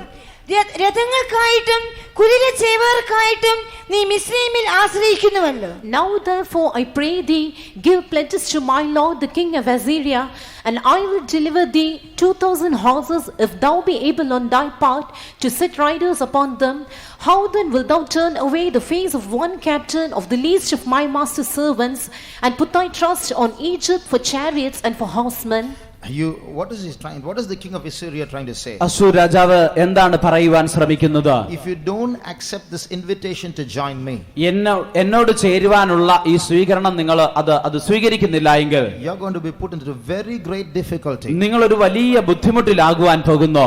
I will give you 2,000 horses. ഞാൻ നിങ്ങൾക്ക് 2000 കുതിരകളെ തരാം. You put riders on them if you have 2,000 riders. നിങ്ങൾക്ക് 2000 കുതിരച്ചാകവന്മാരുണ്ടെങ്കിൽ നിങ്ങൾ അവരെ ഈ കുതിരകളുടെ മേൽ കയറ്റിക്കൊള്ളുക. Or you can go and get help from Egypt if you want. അല്ലെങ്കിൽ നിങ്ങൾക്ക് ആവശ്യമെങ്കിൽ മിസ്രൈമിൽ പോയി നിങ്ങൾക്ക് സഹായം പ്രാപിക്കാം. You come with your 2,000 horses and riders. I will send the smallest captain, the least, the weakest man in my army to fight with them. നിങ്ങൾ ഈ 2000 കുതിരകളും ചേവകന്മാരുമായി എന്റെ നേരെ വരുമ്പോൾ എന്റെ പട്ടാളത്തിലുള്ള ഏറ്റവും എളിയ ഒരു ക്യാപ്റ്റനെ നിങ്ങൾക്ക് വിരോധമായി ഞാൻ അയക്കും. You can't, man, you can't. You better surrender. നിങ്ങൾക്ക് അവനോട് പോലും എതിർത്ത് നിൽക്കാൻ കഴിയുകയില്ല. കീഴടങ്ങുകയാണ് നല്ലത്. These are the two ways in which you Christians are going to be either invited, allured by showing you the world and offering you heaven on earth, or be threatened and he will kill you. ഈ രണ്ട് വിധത്തിലാണ് ഈ ലോകത്തിലുള്ള ക്രിസ്ത്യാനികളെ ഒന്നെങ്കിൽ അവരെ പല കാര്യങ്ങൾ കാണിച്ച് വശീകരിച്ചു കൊണ്ടുവരും, ഇല്ല എങ്കിൽ ഭീഷണിപ്പെടുത്തും, നിങ്ങൾ ഇത് ചെയ്തില്ല എങ്കിൽ കൊല്ലപ്പെടുമെന്ന്. You see, on Satan's side the unveiling ceremony is already over. They are saying, Lucifer, come, we are releasing you, the light bearer, you take control of the world. പിശാചിന്റെ ഭാഗത്ത് നിങ്ങൾ നോക്കിയാൽ നിങ്ങൾക്ക് കാണുവാൻ കഴിയും, ആ പ്രകാശവാഹകനെ അല്ലെങ്കിൽ ഐസിസിനെ അതിനെ അനാവരണം ചെയ്യുന്ന ചടങ്ങ് കഴിഞ്ഞിരിക്കുന്നു. അവർ പിശാചിനെ വിളിക്കുകയാണ്, പ്രകാശവാഹകനായിട്ടുള്ളവനെ നിങ്ങൾ വരിക, ഞങ്ങൾ നിനക്ക് സ്വാതന്ത്ര്യം തരുന്നു എന്ന്. But this happened 12 years ago and still nothing's happened. എന്നാൽ ഇത് 12 വർഷം മുമ്പാണ് സംഭവിച്ചത്, ഇതുവരെ പ്രത്യേകിച്ചൊന്നും സംഭവിച്ചില്ലല്ലോ. Some are very happy. ചിലർക്ക് വളരെ സന്തോഷമാണ്. This happened 12 years ago, it's still not happened. It's not going to happen also. 12 വർഷം മുമ്പ് നടന്ന കാര്യമല്ലേ, ഇതുവരെ ഒന്നും നടന്നില്ല, ഇനിയൊട്ടും നടക്കാൻ പോകുന്നുമില്ല. You know why God's stopping? എന്തുകൊണ്ടാണ് ദൈവം തടയുന്നതെന്ന് അറിയാമോ? Why 12 years have passed, they've released Satan and they said come, and he's still not able to come. Why? 12 വർഷം കടന്നുപോയി, പിശാചിന് അവർ സ്വാതന്ത്ര്യം കൊടുത്തു, പക്ഷെ എന്തുകൊണ്ട് അവന് വരുവാൻ കഴിയുന്നില്ല? The Bible says somebody is stopping him. വേദപുസ്തകം പറയുന്നത് ആരോ തന്നെ തടുക്കുകയാണ്. Read 2 Thessalonians chapter 2 and verse 7. 2 തെസ്സലോനിക്കർ 2-ാം അധ്യായത്തിന്റെ 7-ാം വാക്യം വായിക്കാം. അധർമ്മത്തിന്റെ മർമ്മം ഇപ്പോഴേ വ്യാപരിക്കുന്നുണ്ട്, ഇതുവരെ തടുക്കുന്നവൻ വഴിയിൽ നിന്ന് നീങ്ങി പോക മാത്രം വേണം. For the mystery of iniquity that already work, only he who now letteth will let, until he be taken out of the way. This is the mystery of iniquity. ഇതാണ് അധർമ്മത്തിന്റെ മർമ്മം. These guys perform religious ceremonies and kill off thousands of people, shed innocent blood. This is the mystery of iniquity. ഈ മനുഷ്യർ അവർ ആയിരക്കണക്കിന് മനുഷ്യരെ കുരുതി കഴിച്ച് നിഷ്കളങ്കരുടെ രക്തം ചൊരിഞ്ഞ ഒരു മതപരമായ ചടങ്ങ് അവിടെ നടത്തിയിരിക്കുകയാണ്. ഇതാണ് അധർമ്മത്തിന്റെ മർമ്മം. They are saying Lucifer come, but he's not coming. Why? Someone stopping him. അവർ പറയുകയാണ് ലൂസിഫറെ വരിക, എന്നാൽ അവന് വരുവാൻ കഴിയുന്നില്ല, കാരണം ആരോ ഒരുവൻ അവനെ തടുക്കുന്നു. That is the Holy Spirit. അത് പരിശുദ്ധാത്മാവാണ്. The Holy Spirit says stop, you can't come now. പരിശുദ്ധാത്മാവ് പറയുകയാണ് നിൽക്കുക, നിനക്കിപ്പോൾ വരുവാൻ കഴിയുകയില്ല. Why? എന്തുകൊണ്ട്? Because you and I are not ready as yet. നീയും ഞാനും ഇതുവരെയും ഒരുങ്ങിയിട്ടില്ല. He is delaying because he wants you and I to get ready. നിങ്ങളും ഞാനും ഒരുങ്ങണമെന്ന് പരിശുദ്ധാത്മാവ് ആഗ്രഹിക്കുന്നതുകൊണ്ടാണ് അവൻ തടയുന്നത്. But what are we doing? നാം എന്താണ് ചെയ്യുന്നത്? We are saying he is delaying and we are playing. അവൻ താമസിക്കുന്നതെന്ന് പറഞ്ഞുകൊണ്ട് നാം കളിച്ചുകൊണ്ടിരിക്കുകയാണ്. He is waiting for us, that's why he is not coming. We are saying he is not coming and so we are playing. അവൻ നമുക്ക് വേണ്ടി കാത്തിരിക്കുന്നത് കൊണ്ടാണ് വരുവാൻ അനുവദിക്കാത്തത്. നാം പറയുന്നത് അവൻ വരുന്നില്ല എന്ന് പറഞ്ഞ് നാം ഇവിടെ കളിച്ചുകൊണ്ട് സന്തോഷിച്ചുകൊണ്ടിരിക്കുകയാണ്. On one side he is long suffering, he doesn't want any of us to get left behind. ഒരു ഭാഗത്ത് അവൻ ദീർഘക്ഷമയുള്ളവനായി നമ്മിൽ ഒരു വ്യക്തി പോലും കൈവിടപ്പെട്ടു പോകരുതെന്ന് ആഗ്രഹിക്കുന്നു. At the same time, remember, he's also said in Hebrews, he that shall come will come in yet a little while, and he will not tarry. അതേ സമയം തന്നെ നിങ്ങൾ ഓർത്തുകൊള്ളണം, എബ്രായ ലേഖനത്തിൽ ഇപ്രകാരം പറയുന്നുണ്ട്, വരുവാനുള്ളവൻ വരും, താമസിക്കുകയുമില്ല. So let's stop playing and take life very seriously. He's not going to stop Satan forever. A day will come, the Holy Spirit will go away, and those who are his will go away, and woe unto you if you are left behind. നാം അതുകൊണ്ട് കളിക്കുന്നത് നിർത്തിയിട്ട് നമ്മുടെ ജീവിതത്തെ നാം serious ആയി നാം ഒരുങ്ങുന്നവരായിരിക്കാം. ഒരു ദിവസം വരും, തടുക്കുന്നവൻ വഴിയിൽ നിന്ന് മാറിപ്പോകും, അതോടുകൂടി അവനുള്ളവനും എടുക്കപ്പെടും. അതിനുശേഷം കൈവിടപ്പെടുന്നവർക്ക് അയ്യോ കഷ്ടം. Read Revelation 12:12. വെളിപ്പാട് പുസ്തകം 12:12 വായിക്കാം. ആകയാൽ സ്വർഗവും അതിൽ വസിക്കുന്നവരുമായുള്ളവരെ ആനന്ദിപ്പീൻ, ഭൂമിക്കും സമുദ്രത്തിനും അയ്യോ കഷ്ടം, പിശാച് തനിക്ക് അല്പകാലമേ ഉള്ളൂ എന്നറിഞ്ഞ് മഹാക്രോധത്തോടെ നിങ്ങളുടെ അടുക്കൽ ഇറങ്ങി വന്നിരിക്കുന്നു. Therefore rejoice, ye heavens, and ye that dwell in them. Woe to the inhabitants of the earth and of the sea, for the devil is come down unto you, having great wrath, because he knoweth that he hath but a short time. Rejoice, ye heavens. സ്വർഗത്തിൽ വസിക്കുന്നവരെ ആനന്ദിച്ചുകൊള്ളുവേൻ. Why? എന്തുകൊണ്ട്? Because the devil and his angels that were there have now been thrown down. എന്തുകൊണ്ടെന്നാൽ അവിടെ ഉണ്ടായിരുന്ന സാത്താനും അവന്റെ ദൂതന്മാരെയും ഭൂമിയിലേക്ക് തള്ളിക്കളഞ്ഞിരിക്കുന്നു. But woe unto you, O earth. എന്നാൽ ഭൂമിയിൽ വസിക്കുന്നവർക്ക് അയ്യോ കഷ്ടം. Why? എന്തുകൊണ്ട്? Because the devil who has emptied the heavens has come down to the earth now. ഇപ്പൊ സ്വർഗത്തിൽ നിന്ന് ഒഴിവാക്കിയതായ പിശാച് ഭൂമിയിലേക്ക് കടന്നു വന്നിരിക്കുന്നു. So now, although they have unveiled these gods and goddesses and want them to come and take over power in the earth, ഈ ഭൂമിയിലുള്ള അധികാരങ്ങൾ പ്രാപിക്കേണ്ടതിന് ഈ ദേവന്മാരുടെ ദേവിമാരുടെ അനാവരണ ചടങ്ങ് അവർ നടത്തിയിരിക്കുന്നുവെങ്കിൽ തന്നെയും the Holy Spirit is stopping for the time being. എന്നാൽ പരിശുദ്ധാത്മാവ് തൽക്കാലത്തേന് തടഞ്ഞു നിർത്തുകയാണ്. He's saying, "Oh Church of God, wake up." താൻ പറയുകയാണ്, ദൈവസഭേ ഉണർന്നുകൊള്ളുക. But when he releases his hand and takes away those who are his, എന്നാൽ അവന്റെ കരം അവൻ മാറ്റിയിട്ട് കാത്തിരിക്കുന്നവരെ അവൻ ചേർക്കുമ്പോൾ, woe unto you, O earth. ഭൂമിയും അതിൽ വസിക്കുന്നവർക്കും അയ്യോ കഷ്ടം. For the devil has come unto you and he knows that he has a short time. Before that he has to pull out your light. പിശാച് തനിക്ക് അല്പകാലമേ ഉള്ളൂ എന്ന് അറിഞ്ഞുകൊണ്ട് മഹാക്രോധത്തോടെ നിങ്ങളുള്ള വെളിച്ചം ഇരുളാക്കുവാൻ അവൻ കടന്നു വന്നിരിക്കുന്നു. So what are we going to do in these last days? ഈ അവസാന നാളുകളിൽ നാം എന്ത് ചെയ്യുവാൻ പോകുന്നു? How are we going to preserve our light? നമ്മുടെ ജീവിതത്തെ, നമ്മുടെ വെളിച്ചത്തെ നാം എങ്ങനെ സൂക്ഷിക്കുവാൻ പോകുന്നു? Don't go after the glories of this world. ഈ ലോകത്തിന്റെ പ്രതാപങ്ങളുടെ പിന്നാലെ പോകരുതേ. Don't go after the riches of this world. ഈ ലോകത്തിന്റെ ധനത്തിന്റെ പിന്നാലെ പോകരുതേ. Don't go after the fashions of this world. ഈ ലോകത്തിന്റെ ഇമ്പങ്ങളുടെ പിന്നാലെ പോകരുതേ. There is no more time to sit here and earn money.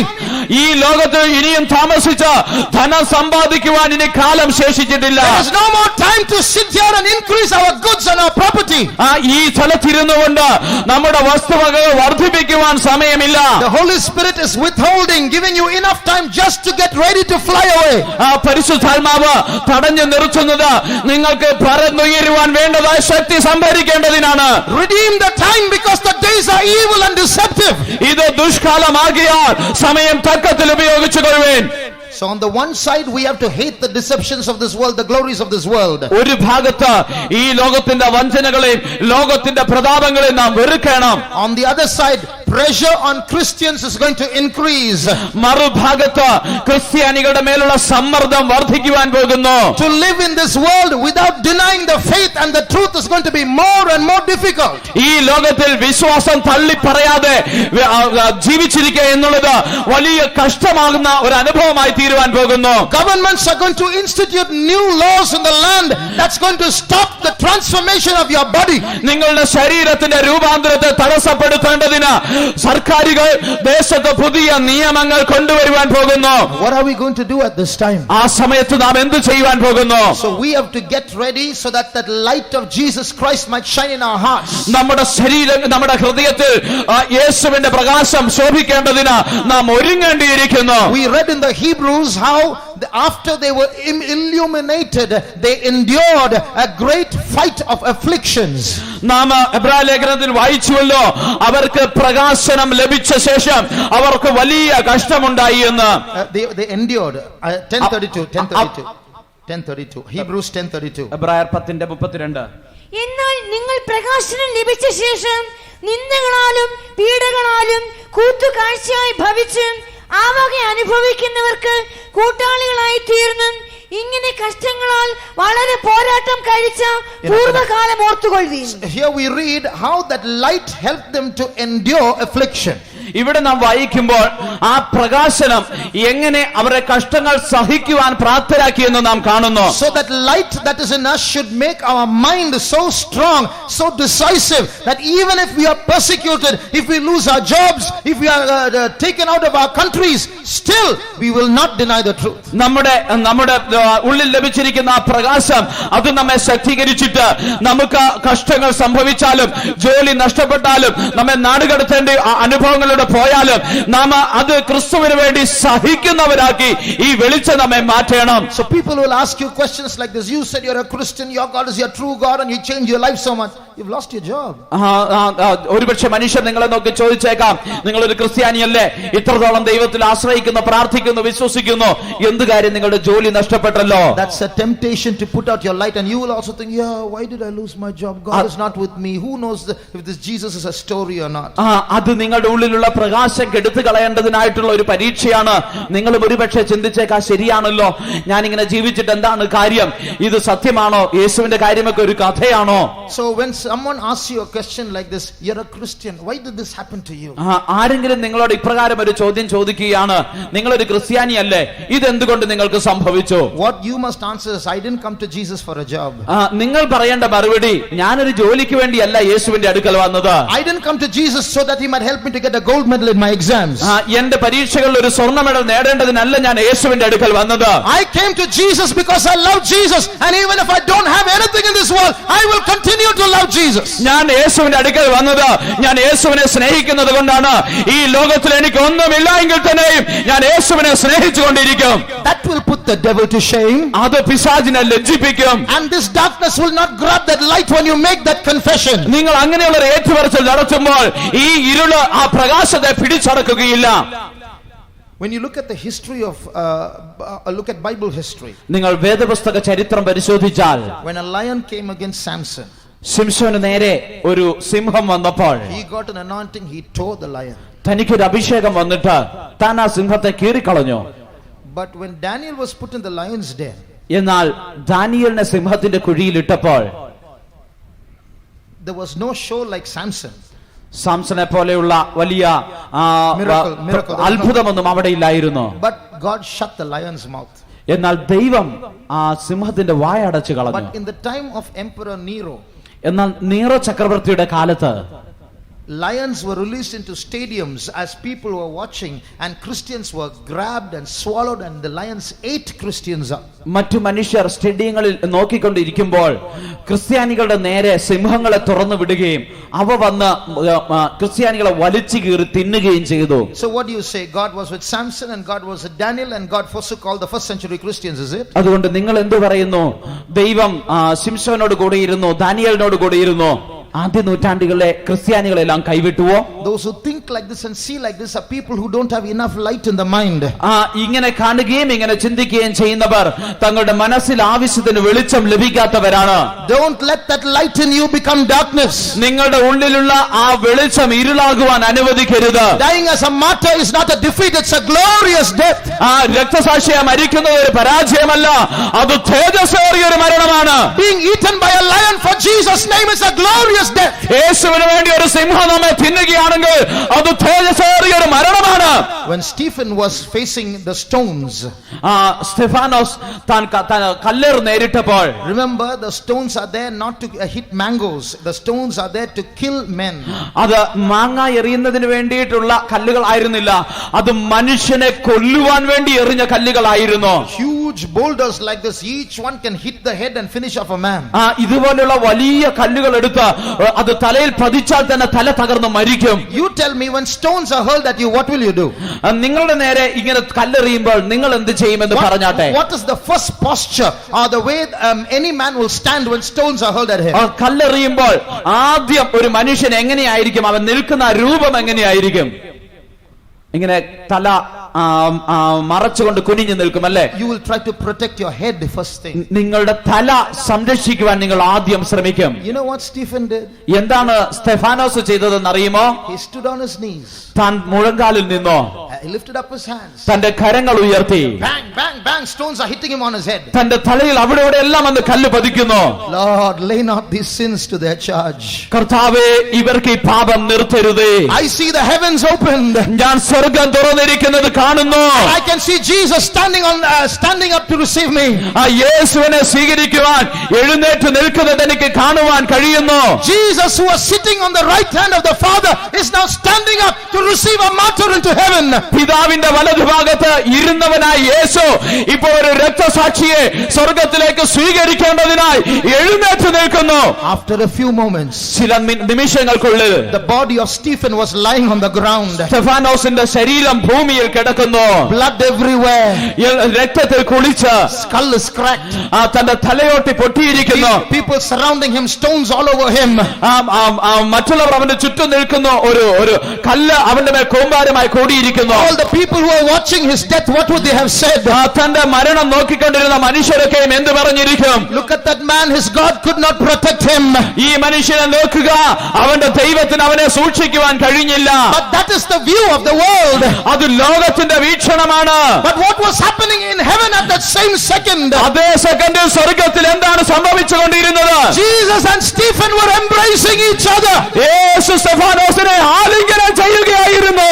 There Jesus belongs to Stephen, Stephen belongs to Jesus. അവിടെ യേശു സ്തെഫാനോസിനുള്ളതാണ്, Stephanos യേശുവിനുള്ളവനായിരിക്കുന്നു. Shall we close our eyes? നമ്മുടെ കണ്ണുകളെ നമുക്ക് അടയ്ക്കാം. We have only a few more days, brother, sister. സഹോദര സഹോദരി, ചില ദിവസങ്ങൾ കൂടി മാത്രമേ നമുക്ക് ശേഷിച്ചിട്ടുള്ളൂ. Satan is making plans to put out the lights in this world. ഈ ലോകത്തിലുള്ള വെളിച്ചം ഇരുളാക്കുവാൻ പിശാച് ശ്രമിച്ചുകൊണ്ടിരിക്കുന്നു. But the Holy Spirit is saying stop. എന്നാൽ പരിശുദ്ധാത്മാവ് പറയാണ് നിൽക്കുക. Because he has a plan also. എന്തുകൊണ്ടെന്നാൽ അവനും ഒരു പദ്ധതിയുണ്ട്.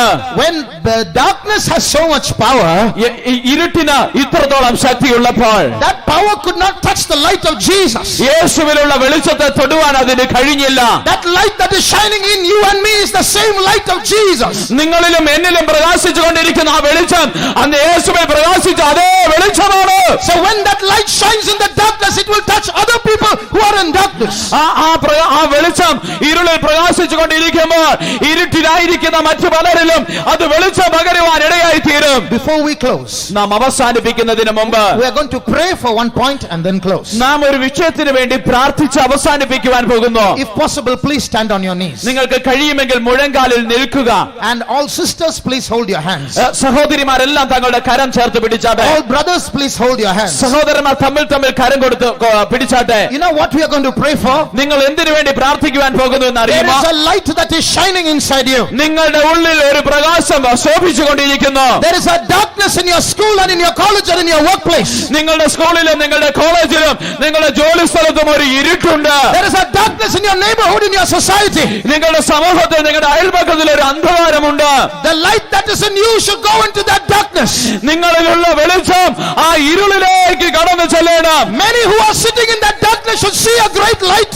ആ ഇരുളിൽ ഇരിക്കുന്ന അനേകർ ഒരു വെളിച്ചം കാണുവാൻ ഇടയാകണം. In these last days, ഈ അവസാന നാളുകളിൽ, before Satan comes and darkness fills the world, ഈ പിശാചി വന്ന് കൂരിട്ട് ഭൂമിയെ മൂടുന്നതിന് മുമ്പ് Jesus has a work to do through you. യേശുവിന് നിന്നിലൂടെ ഒരു പ്രവൃത്തി ചെയ്യുവാനുണ്ട്.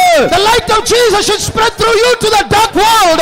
ഈ അന്ധകാരം നിറഞ്ഞ ലോകത്തിലേക്ക് യേശുവിന്റെ വെളിച്ചം നിന്നിലൂടെ വ്യാപരിക്കുവാൻ ഇടയാകണം. 1 minute, let us all pray. ഒരു മിനിറ്റ് നമുക്കെല്ലാം ചേർന്ന് പ്രാർത്ഥിക്കാം. In the name of Jesus, യേശുവിന്റെ നാമത്തിൽ the darkness in the church should flee.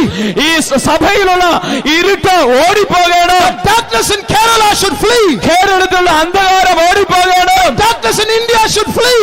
ഭാരതത്തിലുള്ള ഇരുട്ട് ഓടിപ്പോകണം. This church belongs to Jesus. ഈ സഭ യേശുവിനുള്ളതാണ്. Kerala belongs to Jesus. Kerala യേശുവിനുള്ളതാണ്. India belongs to Jesus. India യേശുവിനുള്ളതാണ്. Oh, let us pray with all our power. നാം നമ്മുടെ മുഴുവൻ ശക്തിയോടെ നാം ചേർന്ന് പ്രാർത്ഥിച്ചാട്ടെ.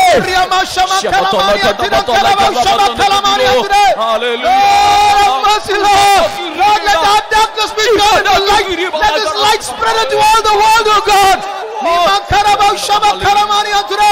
Thank you, Jesus. We praise you, Lord. We praise you. You know what I believe? ഞാൻ എന്ത് വിശ്വസിക്കുന്നു എന്ന് നിങ്ങൾക്കറിയുമോ? Your power has reached heaven. നിങ്ങളുടെ ശക്തി സ്വർഗ്ഗത്തിലെത്തിയിരിക്കുന്നു. The answer has come down. അവിടെ നിന്ന് ഉത്തരം വന്നിരിക്കുന്നു. You are the light of this world. നിങ്ങൾ ഈ ലോകത്തിന്റെ വെളിച്ചമാകുന്നു. And this light is going to spread throughout Kerala. ഈ വെളിച്ചം കേരളം മുഴുവൻ പ്രകാശിക്കുവാൻ പോകുന്നു. This light is going to spread throughout India. ഈ പ്രകാശം ഇന്ത്യ മുഴുവൻ വ്യാപരിക്കുവാൻ പോകുന്നു. The Holy Spirit is moving in our midst. പരിശുദ്ധാത്മാവ് നമ്മുടെ മധ്യേ പ്രവർത്തിച്ചുകൊണ്ടിരിക്കുന്നു. The statue of liberty will not give liberty. സ്വാതന്ത്ര്യത്തിന്റെ പ്രതിമ അത് സ്വാതന്ത്ര്യം നൽകിയില്ല. But where the Spirit of God is, there is liberty. എന്നാൽ ദൈവത്തിന്റെ ആത്മാവ് എവിടെയുണ്ടോ അവിടെ സ്വാതന്ത്ര്യമുണ്ട്. Now an anointing is coming down. ഇപ്പോൾ ഒരു അഭിഷേകം ഇറങ്ങി Now വന്നുകൊണ്ടിരിക്കുന്നു. the Spirit of God is moving in our midst. ഇപ്പോൾ പരിശുദ്ധാത്മാവ് നമ്മുടെ മധ്യേ പ്രവർത്തിച്ചുകൊണ്ടിരിക്കുന്നു.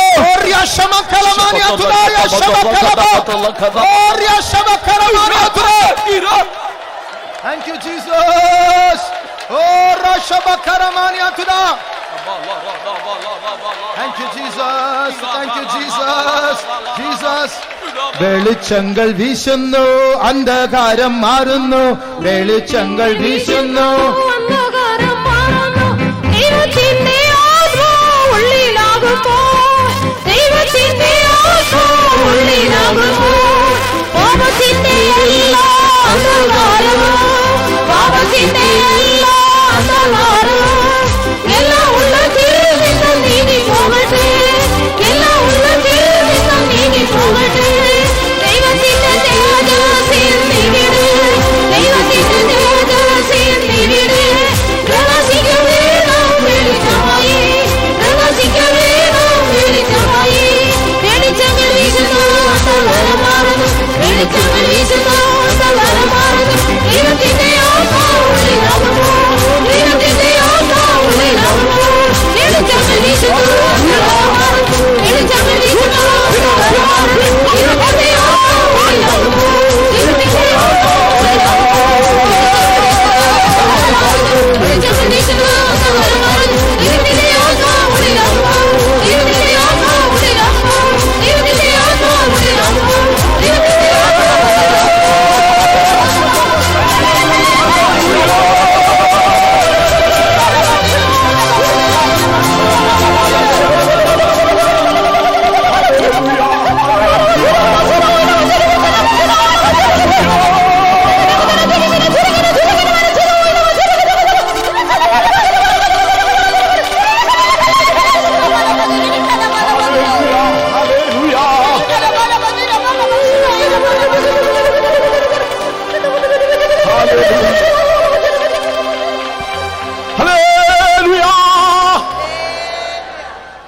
ദൈവമക്കൾ ആത്മാവിൽ